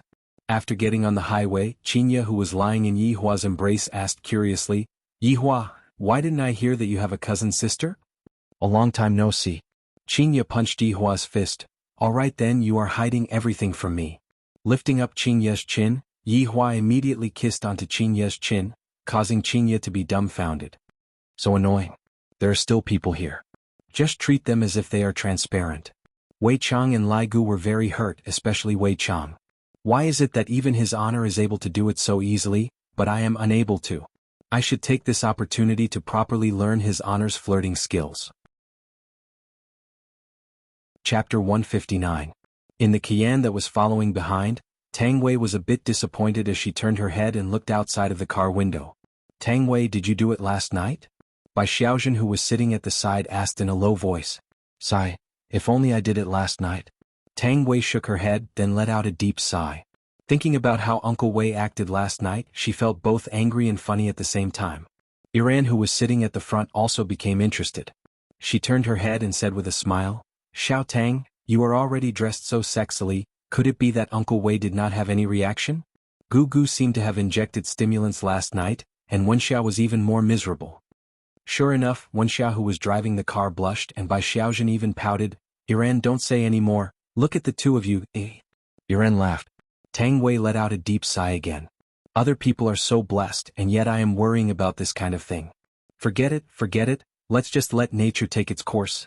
2 hours later, Yi Hua finally got off the highway and arrived at a small town. Yi Hua chose a remote location to put on an act for the entire time. Have we arrived? Xianxia got up from Yi Hua's embrace and opened the car window to take a look. Yi Hua nodded his head and arrived at the agreed location, but Yi Zizi had not arrived yet. She couldn't have gone to prank me again, right? I'm a bit hungry. Xianxia rubbed onto her flat stomach and said embarrassedly. She was a pregnant woman, so it was normal for her to be hungry. After all, the big ones have to eat, the small ones have to eat too. Madam, the food in this small town is rather small. Wei Chang took a look and said. Xianxia's eyes lit up. Isn't there a xiaxian snack there? Let's go there. Yi Hua had tasted this xiaxian snack before and it was not bad. Alright, let's treat it as lunch. Yi Hua approved. The appearance of 2 Qians in this small town still attracted quite a bit of attention. Curious about what kind of people were sitting inside, the roadside stalls all paid attention to them. When they saw the people that got off the car, all of the males' eyes almost popped out, especially the one that was in the car at the back. He was simply about to spurt out blood. I can't take it anymore. I can't take it anymore. As celebrities, the 3 of them had already secretly changed their appearances before they alighted from the car. This was also done by the Lai Gu sect. It was more convenient for them to go out and play together. After all, it was more exciting outside than at home. Although the beauty in the car behind made people spurt blood, the woman in the car in front helped them stop the bleeding. It was a sacred and inviolable feeling, so beautiful that it felt unreal. But it was such a woman, that willowy waist was actually hugged by a man. God damn it. But for some reason, everyone felt that this group of people seemed to revolve around this man. It was really incomprehensible. Wasn't he just good looking? This was really an era where looks mattered. Right now, Yi Hua was also contacting Yi Zizi. Yi Zizi expressed her apologies and said that she would be coming over immediately. There was no one in the snack bar in Xianxia County. The boss was sitting at the table. There was a mobile phone, dumpling wrappers, and minced meat on the table. He was watching a drama while making dumplings. Hearing the sound of the door opening, the boss looked up and was shocked. He hurriedly rubbed his hands and asked with a smile, "What would you like to eat?" Xianxia looked at the menu on the wall and said faintly, "A set of steamed dumplings. Yihua, what do you want to eat?" "Stir-fried rice noodle, add an extra egg," Yihua said faintly. Lai Gu pursed his lips, "Give me a set of mixed noodles." Wei Chang asked Tang Wei concernedly, "Xiao Tang, what do you want to eat?" "Anything will do." Tang Wei's mood was a bit gloomy, but it was also normal. Last night, I had already hinted at Uncle Wei so crazily, but Uncle Wei did not even have any reaction. Thinking up to here, Tang Wei was greatly shocked. Does it mean that people can't get it up after reaching middle age? And Uncle Wei was embarrassed to say it out. "I am too stupid. Isn't this the same as rubbing salt on Uncle Wei's wound? I shouldn't be doing this. I should think of a way to help Uncle Wei nourish his body and recuperate for a bit. Then, I will go and inquire about the old prescriptions of the people and prescribe some medicine for Uncle Wei to eat." Wei Chang was still looking at the menu, and Tang Wei, who was behind him, had already given him the title of impotence. "Give me a ginseng black chicken soup then," Wei Chang said. Tang Wei had an as-expected look on her face. Even Uncle Wei himself knows to nourish his body. My pitiful Uncle Wei has fallen into a chronic illness after reaching middle age. In the future, I have to take good care of him and not let Uncle Wei get injured again. Thinking about last night, Uncle Wei was definitely very gloomy. Last night, Wei Chang was indeed very gloomy. The four of them sat at a table and very quickly the steamed dumplings were served. Xianxia felt that the steamed dumplings were pretty good. "Yihua, does your cousin live here?" Xianxia asked curiously. That's right, I just want to go out and see the world." Yihua could only say this. Xianxia said tenderly, "Girls should go out and see the world in the first place, only then would they not be cheated by bad men. This is scolding the locust tree while pointing at the mulberry tree." Wei Chang and Lai Gu really wanted to change to another table. The madam is too formidable, to the point that even his honor is speechless. Then you have to go out and see the world more. Yihua was not someone who was easy to provoke. Xianxia snorted and no longer paid attention to Yihua. "You only know how to talk back, zzz." The sound of the door attracted everyone's attention. The boss, who was currently working, looked towards the door, and the spoon that was in his hand even dropped onto the ground. This lowly is simply asking for my life." Zizi could be seen wearing a light blue off-shoulder princess dress. Her beautiful collarbone was faintly discernible. The butterfly knot on her waist was cute and moving, and layers upon layers of lace adorned the beautiful dress. She was wearing a big round hat on her head, and her twin ponytails were hanging very naturally behind her head. Different from yesterday, her ponytails were slightly curled up today. Seems like she might have gone to have her hair permed just now. Her pair of small hands were even wearing long gloves, and she was even holding onto a cute little umbrella. She looked just like a little loli that walked out from a two-dimensional world. Looking at Yi Zizi, who was dressed up like this, Yihua couldn't help but feel a bit of a headache. "She is your cousin?" Xianxia mumbled and asked. Yihua nodded his head. "I feel that she has seen more of the world than me." Xianxia felt that this little loli was a princess from a European royal family. For her to be dressed up so gorgeously, it seemed as if she was going to attend a very important banquet. Yizizi was indeed thinking like that. In any case, it was her first time meeting the madam, so of course, it had to be a bit more grand. Thus, she forgot about Yihua's words.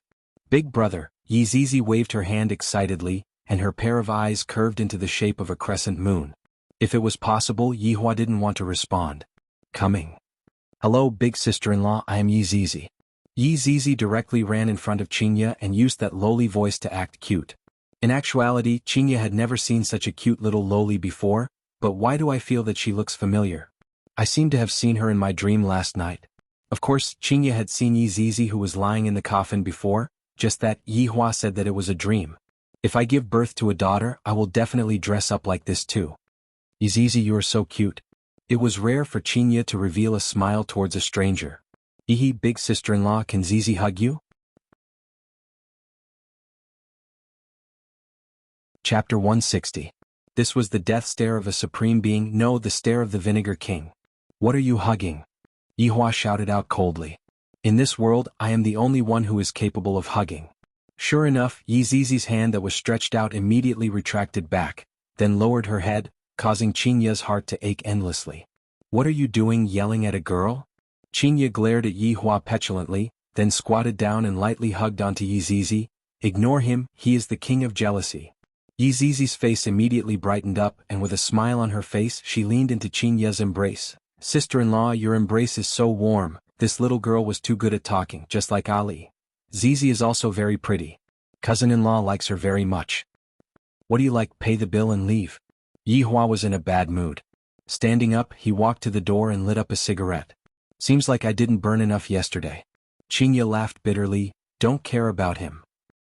Zizi will listen to big sister-in-law. Whatever big sister-in-law says, Zizi will do it. In the past, Yi Zizi did not have any backing, but right now, with Xianxia as her backing, Yi Zizi's career would definitely soar.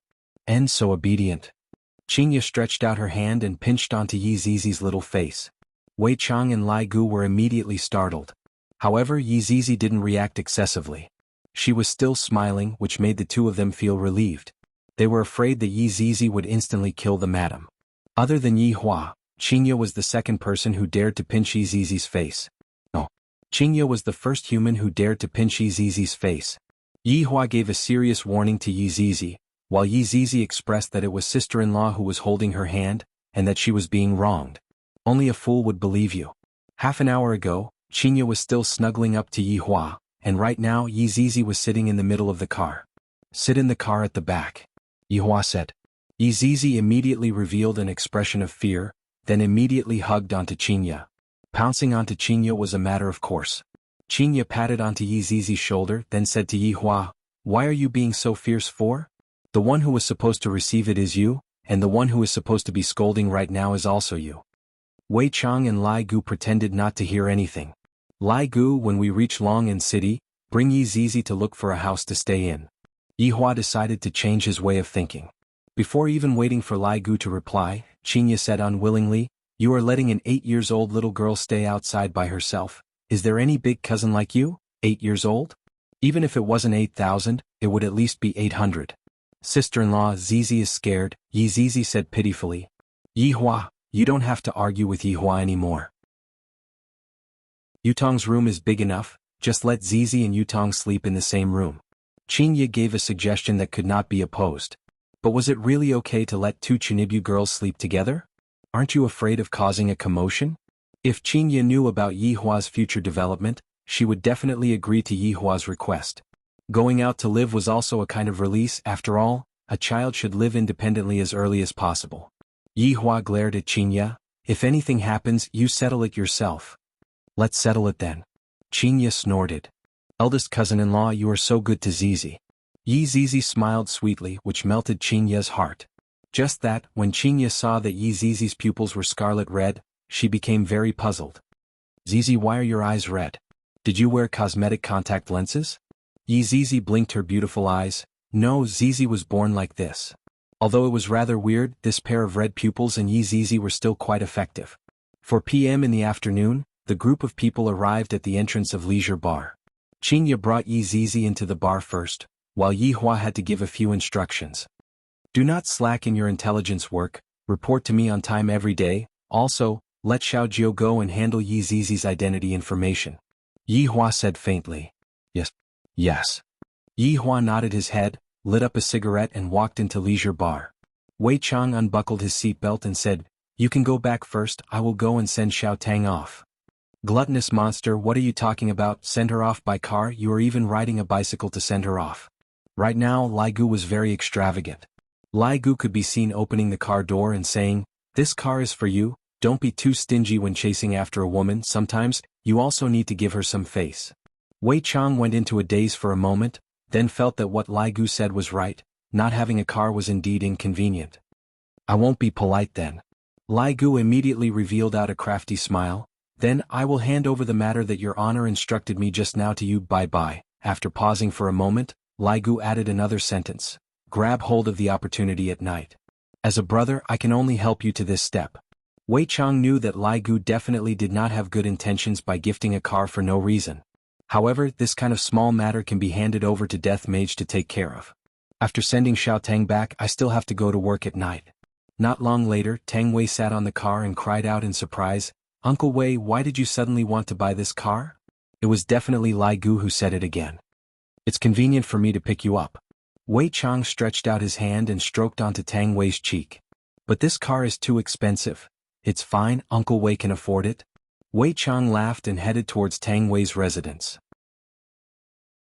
Lai Gu went back as well. I haven't even handed over my public allowance for today. In leisure bar.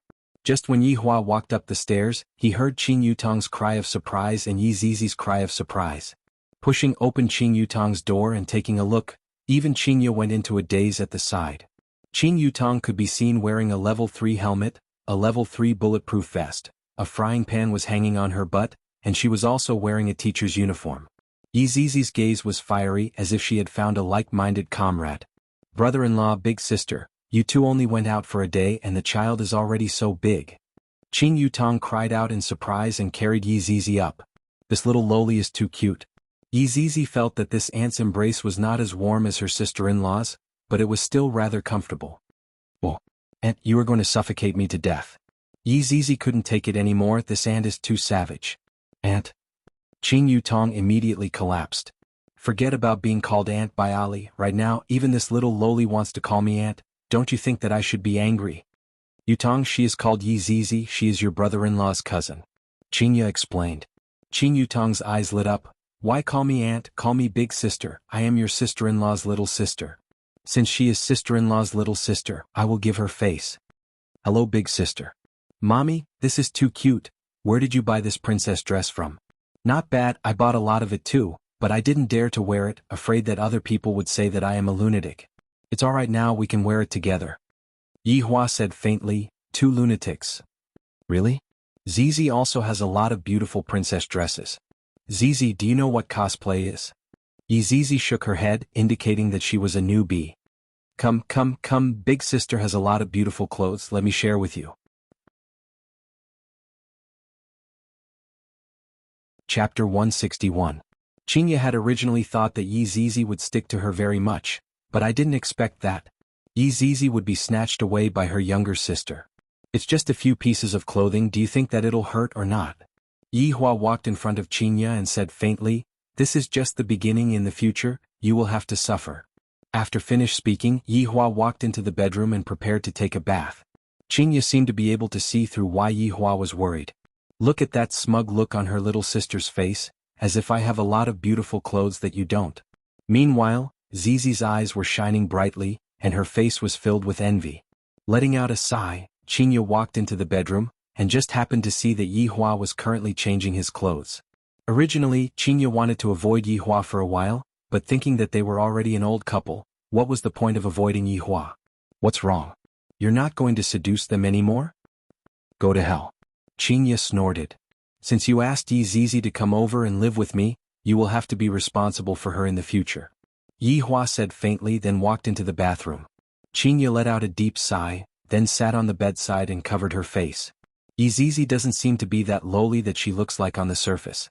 At this moment, in the Bai family in the far north, Bai Cixin held the 9 demons punishing tower in her hands and studied it carefully. Meanwhile, the black mist above the 9 demons punishing tower slowly wrapped around Bai Cixin's hands. Wang Debao and Bai Qi stood at the side. Honey, be careful. Wang Debao shouted worriedly. Bai Cixin shook her head and said softly, I'm fine. Don't be nervous. Sure enough, the black fog only circled around for a while before shrinking back into the tower. We have the 9 demons punishing pagoda. Our Bai family can also become an aristocratic family. Bai Cixin slowly put down the 9 demons punishing tower. Her beautiful eyes were filled with the yearning for power. Congratulations on getting your wish, big sister, Bai Qi said with a smile. Wang Debao was the same. Congratulations, my wife. Bai Cixin chuckled. Our Bai family is not the only one who has an ancient godly device, the Xiao family also has one. However, there is only one spot. Sis, why don't we destroy the Xiao family? Bai Qi suggested. Bai Cixin picked up the teacup, blew on it gently and took a sip. I want it, but there are rules. Xiao Yi is at his weakest right now. This is indeed a good opportunity. Wang Debao said in a deep voice, how about I go there and probe it first? There's no need for that so as to avoid alerting the enemy. Seizing the ancient godly item and squeezing into the aristocratic families is only the first step, and our next step is not just the aristocratic families, but also the 3 big shots that restrict the aristocratic families. Speaking of the three tycoons, Wang Debao and Bai Qi's expressions became grave. In order to become an aristocratic family, the first thing they needed was an ancient godly item. Every 5 years there would be a selection. Originally, the Xiao family had already entered the ranks of aristocratic families, but unfortunately, another ancient godly item had appeared, causing them to have to fight for that slot. For the aristocratic families, the first reaction was that they were mysterious, but for the three giants above the aristocratic families, they were even more elusive. After all, no one from the three giants had ever appeared before. No one knew what they were capable of, where they were, or how strong they were. However, there was one thing that could be seen clearly, and that was that all of the aristocratic families were restricted by the three big shots. If not, they would have fought with each other a long time ago. Who didn't want to collect more ancient godly items? Thus, the three big shots declared that all aristocratic families could only possess one ancient godly item, and they were not allowed to participate in the worldly plundering. Those who violated this rule would be exterminated. From this point, it could be seen how big of a risk Tang Wuxuang had taken to invite Yi Xiao over. Fortunately, Yi Xiao left in the end. Bai Cixin put down the teacup in her hand and said faintly, "Hubby, have you transferred all of your companies over? Once this matter is out of the south, you won't be able to go there anymore." "Wife, don't worry, the headquarters in Gaohai City is just an empty shell." Wang Debao was a little smug. Bai Cixin praised, "Hubby, not bad, you even know how to prepare for a rainy day." "Learning from my wife, I definitely have some experience." "Then, hubby, what kind of experience did you conclude this time?" Bai Cixin said with a gentle smile. Wang Debao was instantly stupefied. Even Bai Qi couldn't bear to look straight at him. "Who asked you to act cool?" Wang Debao coughed lightly and said gravely, "This time, under the wise leadership of my wife, it wasn't easy for us to obtain a great victory. If it wasn't for my wife's intelligence, how could I, your husband, be able to succeed so easily?" Bai Cixin covered her mouth and laughed lightly. "To be able to receive such a high evaluation from my husband, I, your wife, am overwhelmed by the favor. It's what I should do, it's what I should do." Wang Debao laughed mischievously. He was looking forward to the reward very much. After withdrawing her smile, Bai Cixin asked seriously, "Hubby, tell me what happened last night in detail, don't leave out any details." "All right." In the next hour, Wang Debao fully displayed his eloquence, turning himself into an undying hero, and obtained the most valuable treasure. Brother-in-law is truly amazing, to be able to deceive those few families. Bai Qi sighed. "This brother-in-law of mine looks like a simpleton, but in actuality he is full of evil tricks." After hearing what Bai Qi said, Bai Cixin didn't say anything, and with a grave expression she stood up. "You said that the black robe appeared at the start, and he even brought along Yun Sect's sect head, Sun Fang. And in the end he ran away for no reason?" "That's right, I am also puzzled. They suddenly appeared, and I thought that they were also after the ancient godly item, but who knew that they would run away?" Wang Debao also didn't understand what was going on. Sun Fang's reputation had already spread far and wide a few days ago, and yet this black robe brought her out again. Making her furious? Making her hate? Could it be that the black robe wants to make her his own? Bai Cixin muttered. "Big sister, you can even think of this," Bai Qi exclaimed. Wang Debao chose to remain silent, otherwise he would have to ask more questions later on. Bai Cixin continued, "Even though I've never seen that black robe before, I'm sure that a powerhouse like him wouldn't do something so despicable. Someone must have slandered him, and Black Robe took advantage of this to isolate Sun Fang. This is also why Black Robe suddenly appeared. He wanted everyone to slander Sun Fang, so that Sun Fang could see her situation clearly." After hearing what Bai Cixin said, Wang Debao's expression became grave and he let out a breath. "That Black Robe is too terrifying, his thoughts are actually so meticulous." "What happened to the little girl in the coffin in the end?" Bai Cixin asked. Wang Debao shook his head. "I don't know, at that time I took the 9 demons punishing tower and ran away. Who would have the time to care about a corpse? Who is that Sangdi who suddenly appeared?"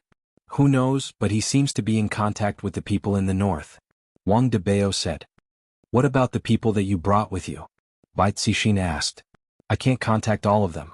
I heard that He Feng, Shu Zhenhai and Man Kai didn't come back either. It's as if they disappeared from the world." Bai Cixin took a deep breath. "Hubby, Bai Qi, I feel that this matter isn't that simple. We have to be careful right now. The forces in the south will definitely not let what happened last night go. There is going to be a tough battle soon. Bai Qi, you go and make arrangements." "All right, big sister." After speaking, Bai Qi took the lead and left. "What about me?" Wang Debao asked with a smile. Bai Cixin slowly walked over and held onto her husband's hand, then said tenderly, "Hubby has worked hard for an entire night outside, of course I have to reward you. F***K the main show is coming." The two came to the bedroom and Bai Cixin took a charming look at Wang Debao. "Hubby, this time I bought an enhanced version of popping candy, and it's even spicy. It should taste good if you pair it with iced water." Chapter 162. Zijin City. Within Tang family's manor, Tang Wuxuang was currently sitting on the sofa while trembling with fear. Behind him were his two wives, Xuanhuan and Mujia. A middle-aged man was sitting on the sofa in the middle. His hair was smooth and shiny, thick eyebrows, big eyes, tall nose bridge, and the shape of his face was even more so the golden ratio. Just that, his dressing was a bit casual, with a shirt, flowery shorts and flip-flops. The man looked at his phone, then picked up the teacup and took a sip, and his brows slightly wrinkled. Upon seeing that, Mujia immediately walked forward and personally poured the tea for him. Suddenly the man shouted out, "This damned author is breaking a chapter again. It's fine if he updates slowly. He even breaks chapters every day and he even shamelessly asks for tips, ask for recommendation votes. Wuxuang. Send me a box of razor blades to this author, forget it. Directly find this author for me and ask him to update for me every day. If he doesn't update, I'll beat him to death." Tang Wuxuang laughed dryly. "All right, master, I'll do it immediately." The man's name was Gui Qingren. 5 years ago he saved Tang Wuxuang who was on the verge of death and taught him some skills. After that, Tang Wuxuang returned to the city and showed off his capabilities, taking back everything that belonged to him. Gui Qingren put down his phone, then picked up the teacup again and took a sip. "It has been a few years since we last met, Wuxuang. Your harem has increased again. It is all thanks to master. If not, how would Wuxuang be able to achieve what he has today?" Tang Wuxuang said sincerely. He was actually rather unfamiliar with his master. His master could be said to be an existence that came and went without a trace. "Woman, you have indeed achieved something, but your authority did not change at all. Master is a bit disappointed." Gui Qingren put down the teacup and took out a stick of cigarette. Tang Wuxuang immediately lit up the cigarette and said, "Master, disciple has already reached this stage. Disciple is also powerless. It is too difficult for disciple to climb any further. With your current mentality, it would be good if you don't drop." Gui Qingren took a puff and said disdainfully. Tang Wuxuang lowered his noble head and did not have any temper in front of his master. "Master can poke me to death with just a finger. The reason why master came this time is to ask you why you didn't manage to seize the ancient godly item. The reason why master came this time is to ask you why you didn't seize the ancient godly item." Xuanhuan could be heard saying, "Master, you can't blame Wuxuang entirely. He called Yixiao, but Yixiao didn't keep his promise and also, Anrong, don't speak." Tang Wuxuang shouted in a low voice.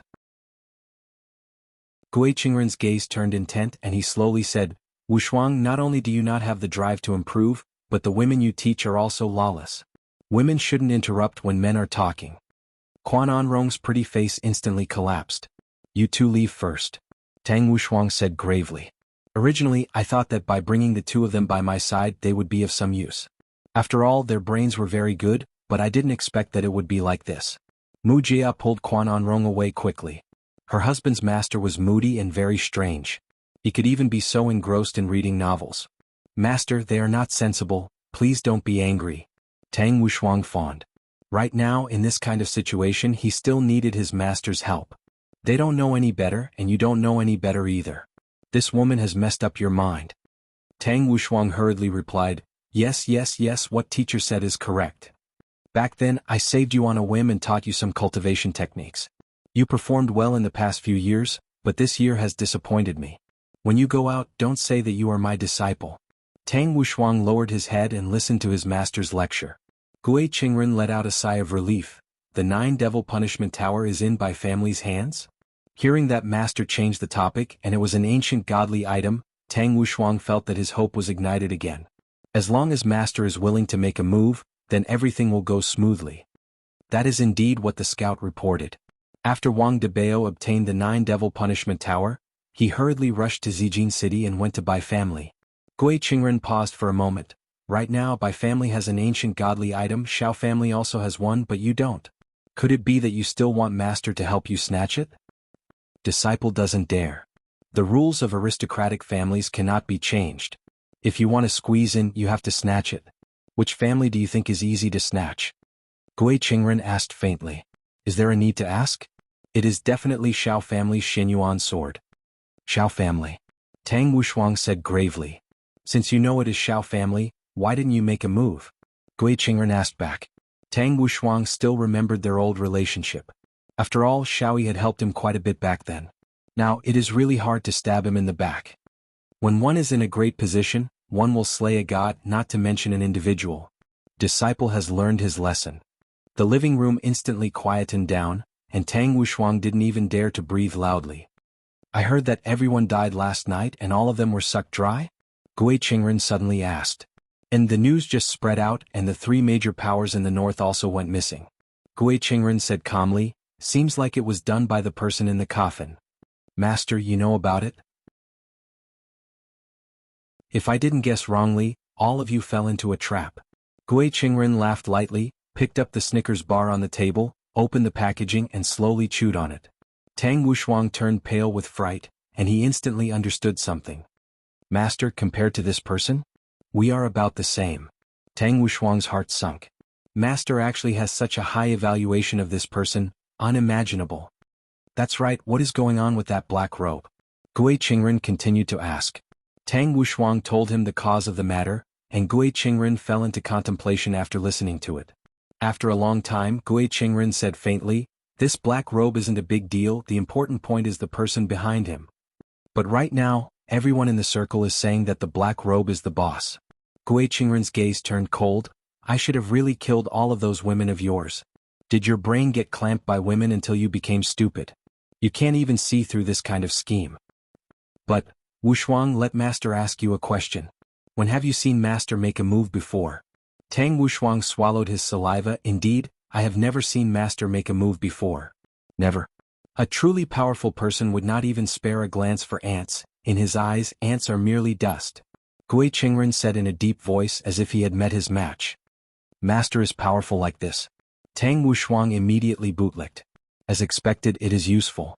Gui Qingren leaned on the sofa and with a deep gaze he said faintly, Master has a feeling that the dispute between the north and the south was planned by this bar.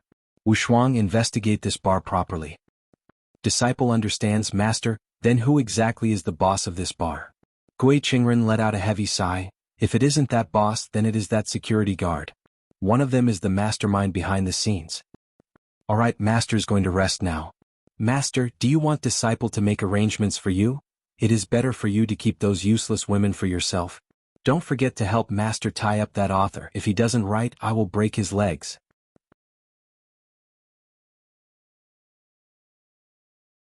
Chapter 163. In another place in Zijin City, it had lost its former glory and seemed very gloomy. At night, the entire mansion would be pitch black like a haunted house. This was the once glorious Xiao mansion. At this moment, Xiaoyi was sitting cross-legged in a secret room and cultivating. However, could his heart calm down? From his furrowed brows, it could be seen that he could not calm down. His beloved wife had died, but he did not even dare to hold a funeral. Her body was still sealed in ice. His son only knew that his mother had gone on a business trip. It had only been a few days and he was already clamoring for his mother to come back. However, could she come back? She could not. Opening his eyes, Xiaoyi's eyes were bloodshot. The battle with the black-robed man had caused his blood to flow in reverse and left behind a root that could not be removed. His beloved wife's death had damaged his heart and veins. With these kinds of injuries, there was no way he could recover and he would not be able to hold on for long. However, he was dead. What about them? What about the children? His former enemies would turn their spears to them. Thinking about this, blood flowed out from the corner of Xiaoyi's mouth. He was beyond cure. Dragging his heavy body, Xiaoyi opened the door to the secret room.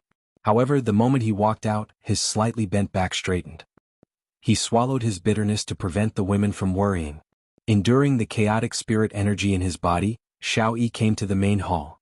Who would have thought that all the women would be gathered together as if they were having a meeting? Big brother Xiao, you came out of seclusion.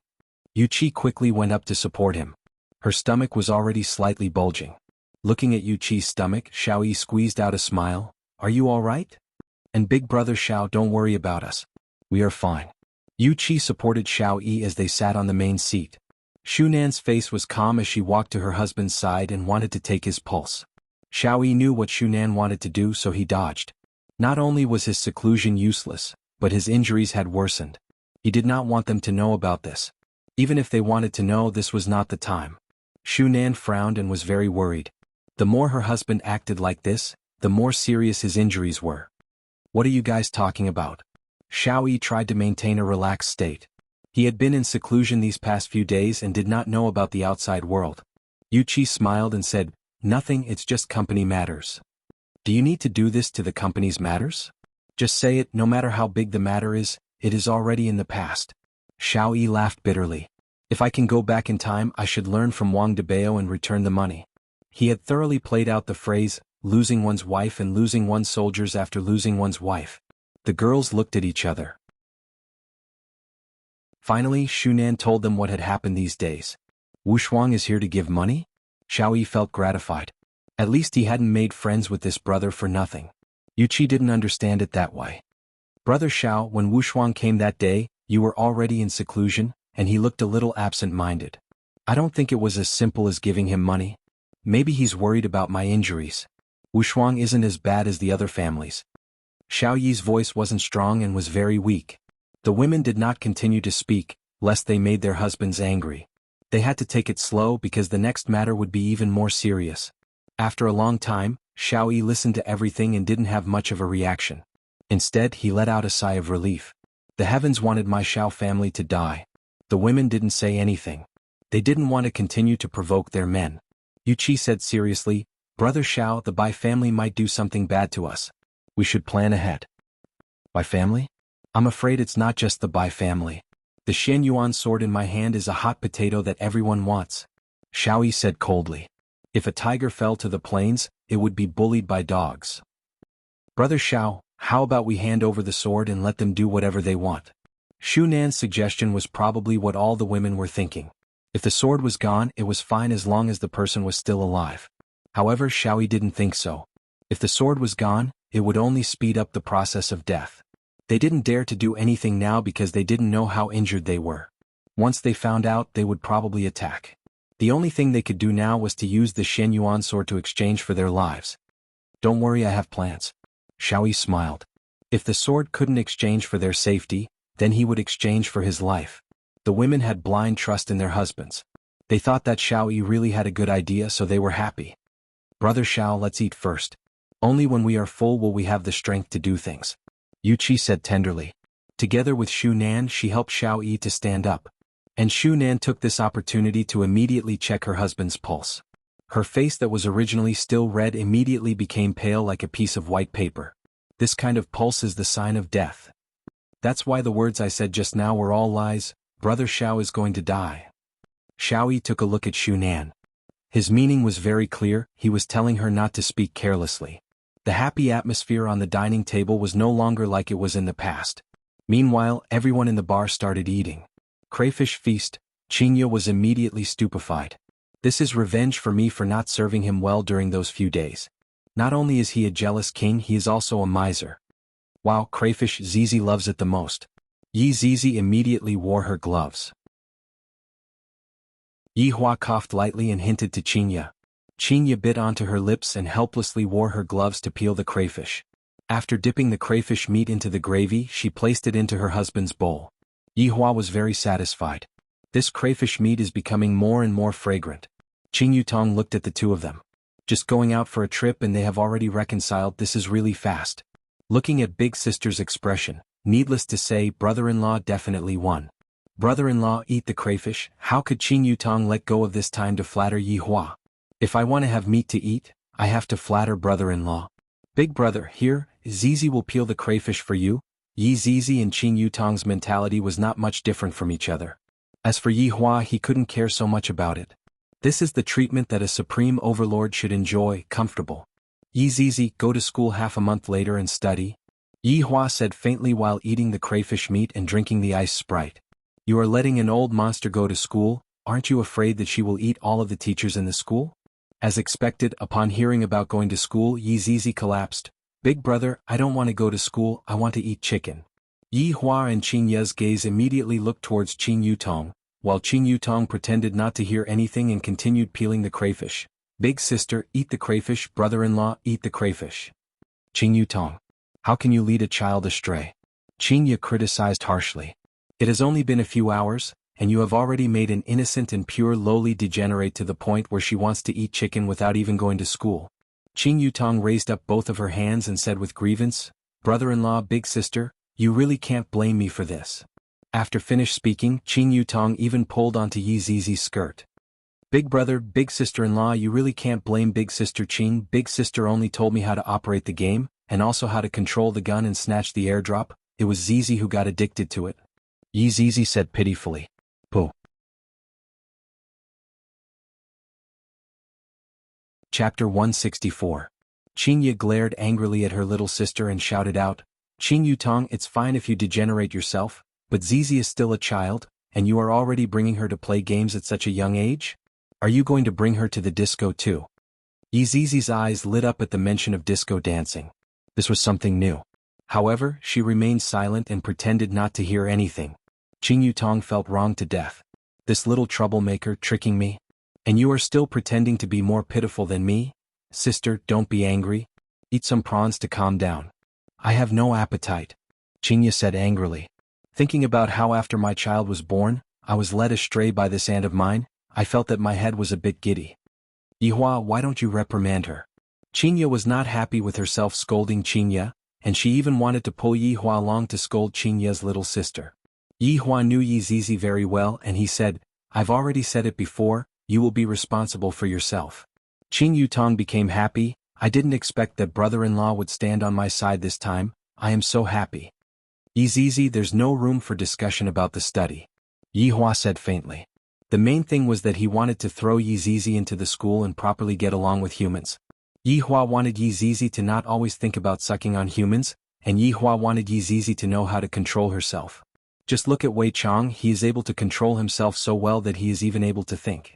Seeing that his honor's attitude was so unyielding, Yi Zizi could only seek help from Xianxia. Sister-in-law, Zizi, are you listening to sister-in-law? Xianxia asked with a smile on her face. Yi Zizi nodded vigorously.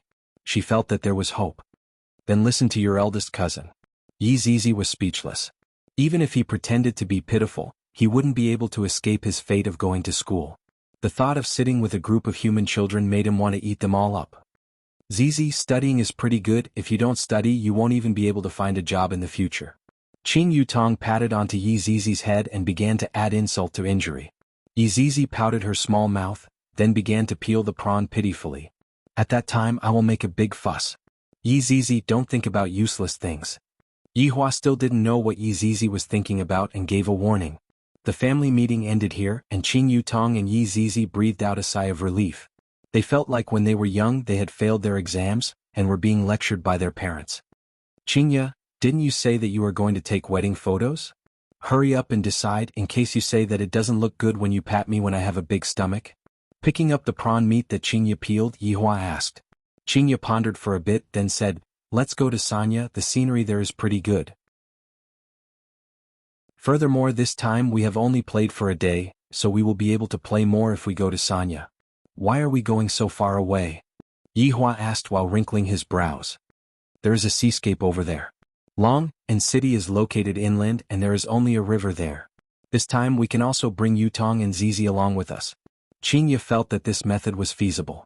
Qing Yutong didn't want to go out and was planning to be a female otaku. Big sister, I am someone who wants to become a female streamer to earn money. Zizi also wants to eat chicken. No, you two have to go. One is the bridesmaid and the other is the bridesmaid. It's decided. We'll set off tomorrow. The three of them exclaimed at the same time, tomorrow. That's right, I will treat you all to a vacation, and I will pay for all of the expenses. Xianxia was very forthright. Since Yihua agreed to it yesterday, he followed Xianxia's wishes. Meanwhile, Qing Yutong and Yi Zizi let out a heavy sigh. How good is it to stay at home? There is air conditioning, takeaway and games, why do we have to go out and suffer? After eating crayfish, Xianxia joined the chicken dinner party. Yihua really didn't want to say anything. How did you teach them a lesson in the first place and now you are in cahoots with them? Where is your moral integrity? Because little Ali was online again. Yihua, who was bored, walked downstairs to see if the business had improved or not. However, when he went downstairs to take a look, other than his own attendants and security guards, There was no one else. How is this possible? Yihua waved his hand towards Wei Chang. Boss, what's the matter? Where is everyone? Yihua asked gravely. Wei Chang shook his head. I don't know either. A few months ago this place was filled with people, and as long as I walked downstairs, all kinds of screams would be heard. But now, sighing, Yihua said, I am going out for a few days tomorrow. When I come back I want to see this place filled with people. If not, I will deduct your salary. Boss, I still want to ask you for a raise in salary. Wei Chang said embarrassedly. So it turns out that finding a girlfriend costs so much, and now I even have to pay more for gas. Yihua glared at Wei Chang. You still want to ask for a raise in salary? I am going to starve to death. Boss, there is a strong smell of stir-fried crayfish coming from your body. You still dare to talk back to me now? Subordinate doesn't dare. Wei Chang said hurriedly. Didn't I see that Zizi has returned? I am happy in my heart, so I am just being mischievous for a bit. How is the matter that I asked you to investigate? Yihua took out a cigarette and sat on the booth seat at the side. Wei Chang was slightly startled. I seem to have forgotten about it. I am still investigating. If there is really no other way, you can go and add fuel to the fire. The goal is to make them fight, the more miserable the better. Yes. After finished speaking, Yihua stood up and walked towards the outside. Boss, where are you going? Going outside to get some fresh air. Wei Chang replied. His Honor even learned how to take a walk after a meal.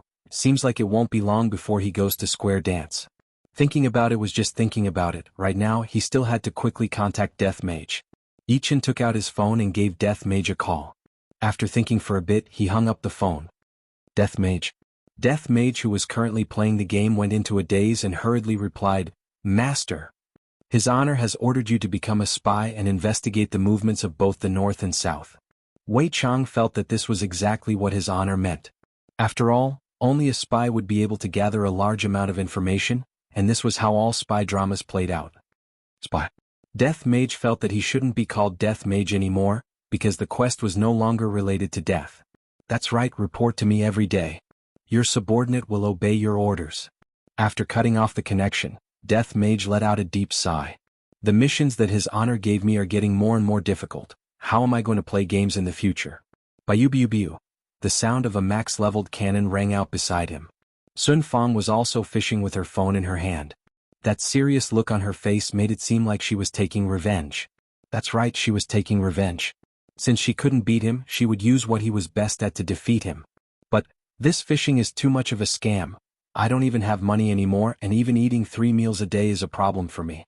I might as well just return the house and get back the deposit. It is impossible for me to stay on the overpass, but going to the park is a pretty good choice. In any case, if I don't kill him in this lifetime, I swear that I am not a human.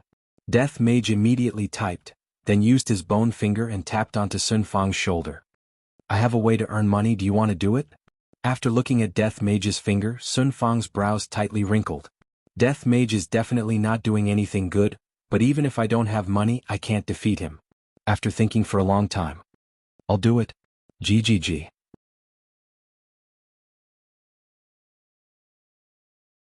Chapter 165. Death Mage already had a plan on how to complete His Honor's order.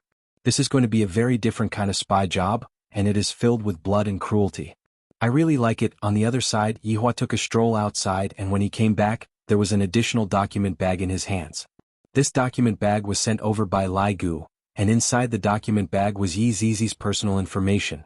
Right now, I don't even need to go and look for little Jiu. Lai Gu already has resources in his hands.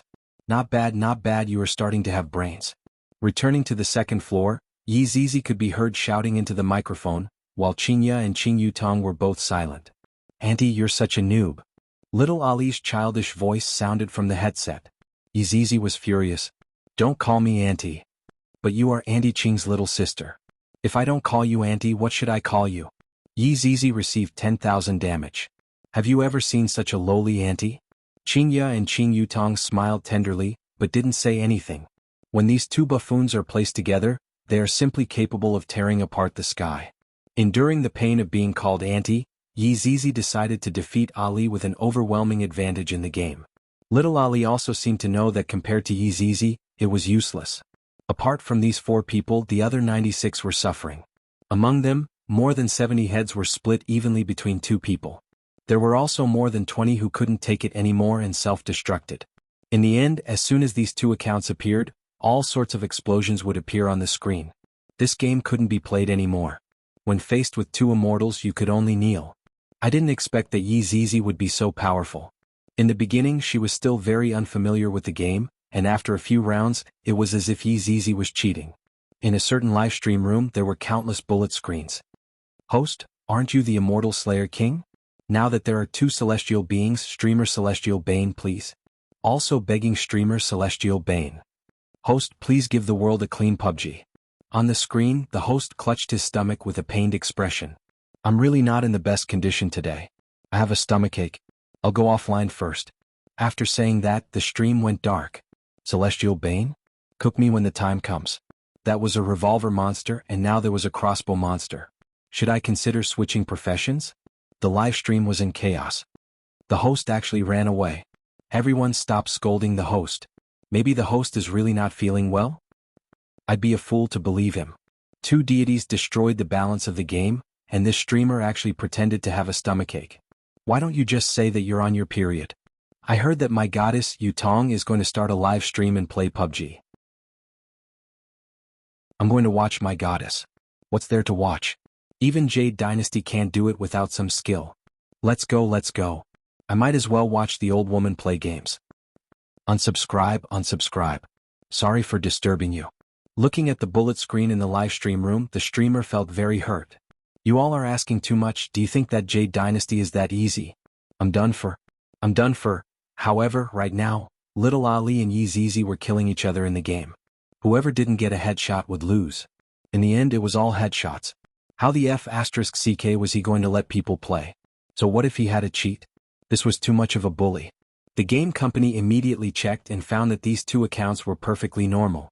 Could it be that the latest cheat had appeared and all the technicians were called to work overtime? In the first place, there was no cheat, so how was it possible for them to check?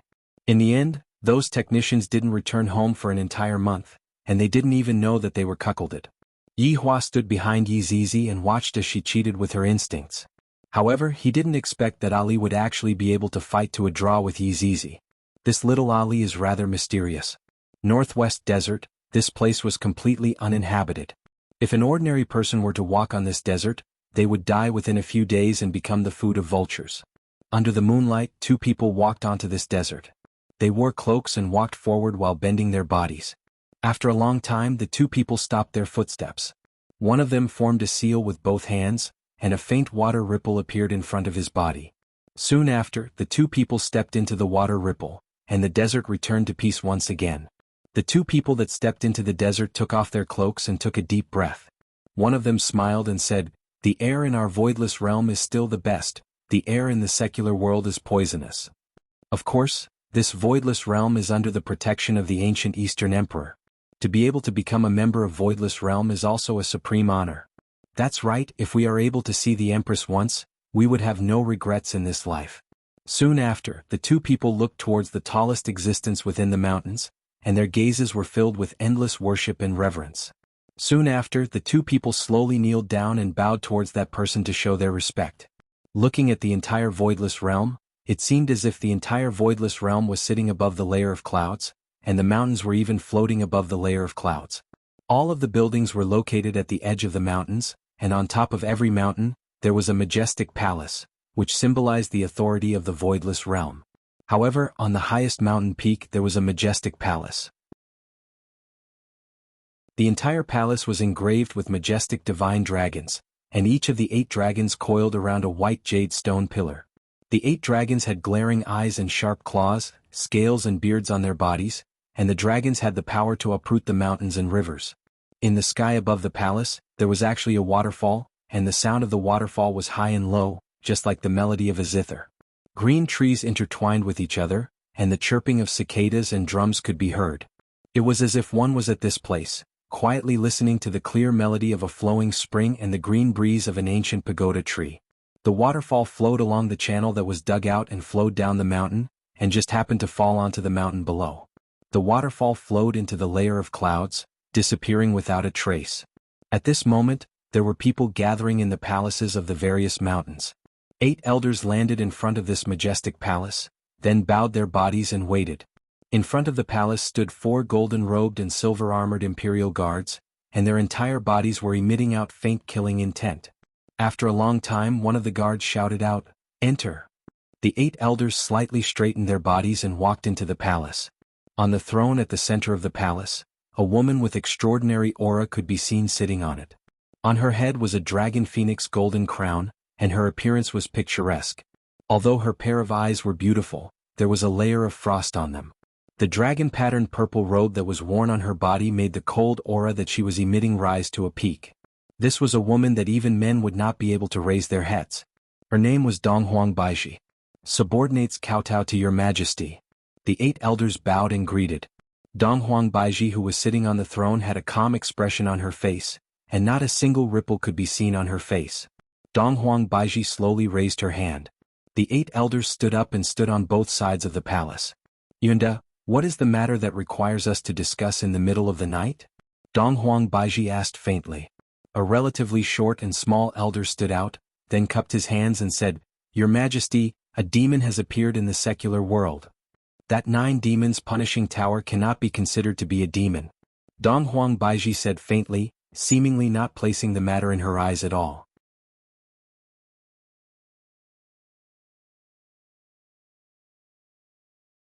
Chapter 166. Seeing that the Empress didn't say anything, Yuanda continued to speak. The disciples who just returned from the secular world reported that over 10,000 people had died in the fight for the ancient godly item this time, and there were still 1,000 people who went missing. Those several 10,000 people had all been sucked into dried corpses, and this must have been done by the coffin person. Donghuang Baiji took a faint glance at Yuanda, then said slowly, "So what?" Yuanda was shocked and quickly lowered his head. "Not to mention that aristocratic families will be able to deal with this matter. This matter happened in the south, and it is not under our jurisdiction. If you have anything to say, just say it directly, don't beat around the bush." Donghuang Baiji said coldly. "She is already so old and cunning, could it be that she still doesn't know how to deal with this matter? It was necessary to make such a big fuss." The 8 subordinates lowered their heads and looked at each other, as if they had already discussed this beforehand. All of them knelt on the ground and said in unison, "We hope that your Majesty will think for the sake of the Donghuang bloodline and give birth to a boy as soon as possible to inherit the Donghuang's inheritance." Donghuang Baiji did not get angry. Instead she laughed. "I presume that the 2 of you have already found a husband for this empress." Donghuang Baiji laughed lightly. However, her eyes were emitting out fierce hostility. Among the 8 people, a slightly plump old man walked out. His name was xuanhuan, and the beard on his chin was about to fall to the ground. He could even be used as a broom. "Your Majesty, the inheritance of the bloodline is the law of the heavens, not to mention the bloodline of the Eastern Emperor.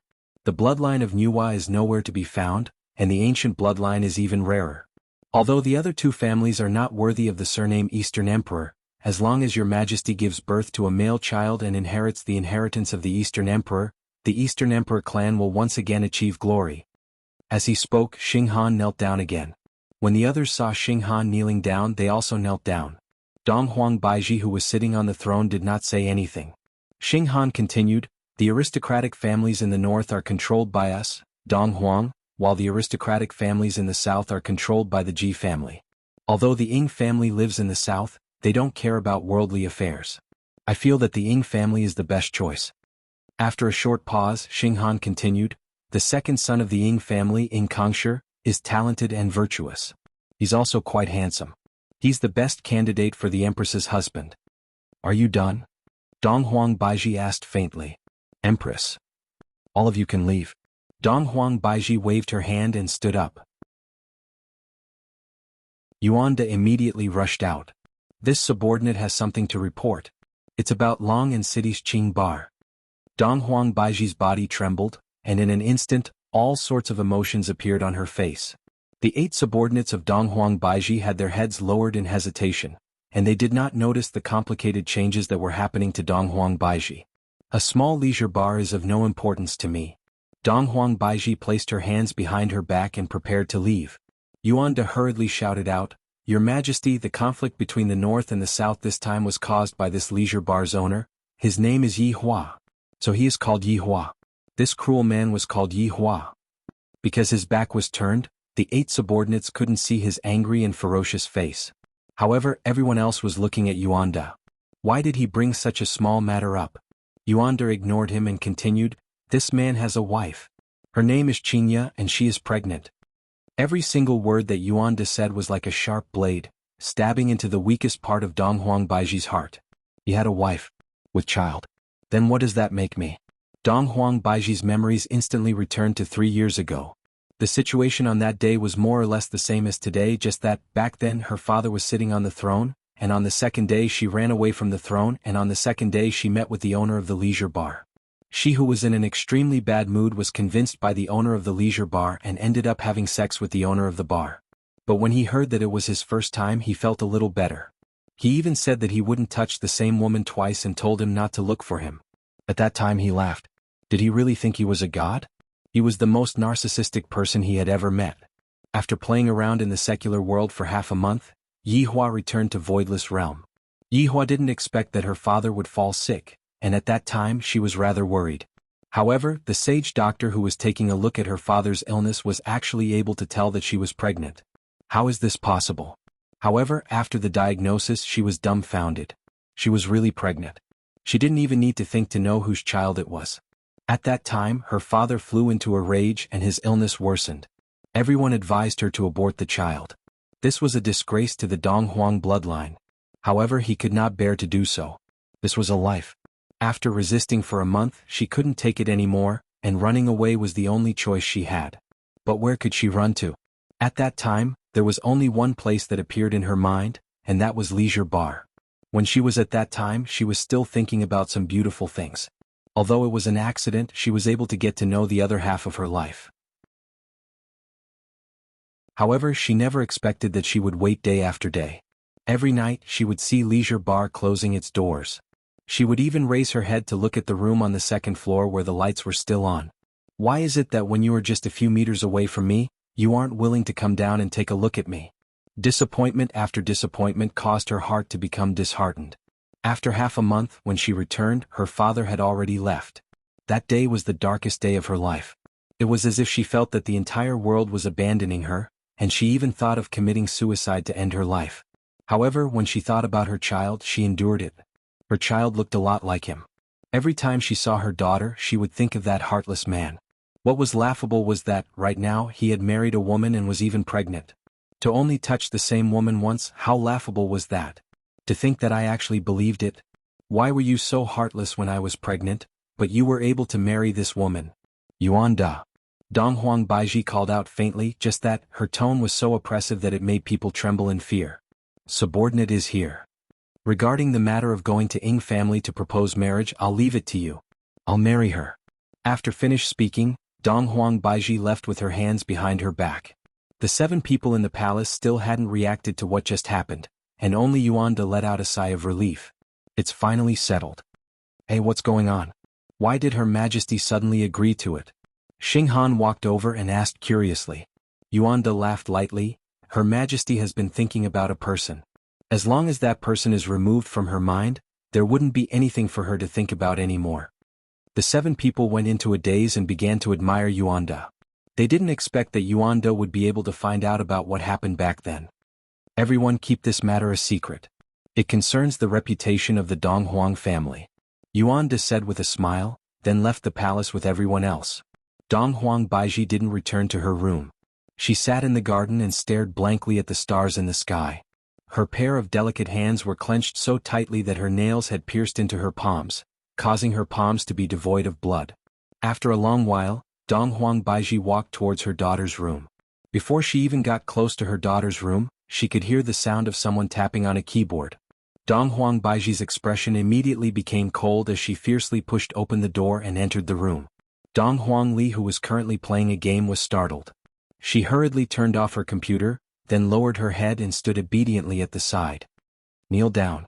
Dong Huang Li took down her keyboard, then with a plop sound, knelt down onto the keyboard. I feel that my mother is acting rather abnormally today. I have to be a bit more careful. Dong Huang Baiji walked towards the front of the computer and stretched out her palm. Noiselessly, the monitor and the computer turned into dust and floated out of the window. Dong Huang Li looked at the screen stupidly. This is the only thing that I have that can come into contact with the outside world, and my mother destroyed it.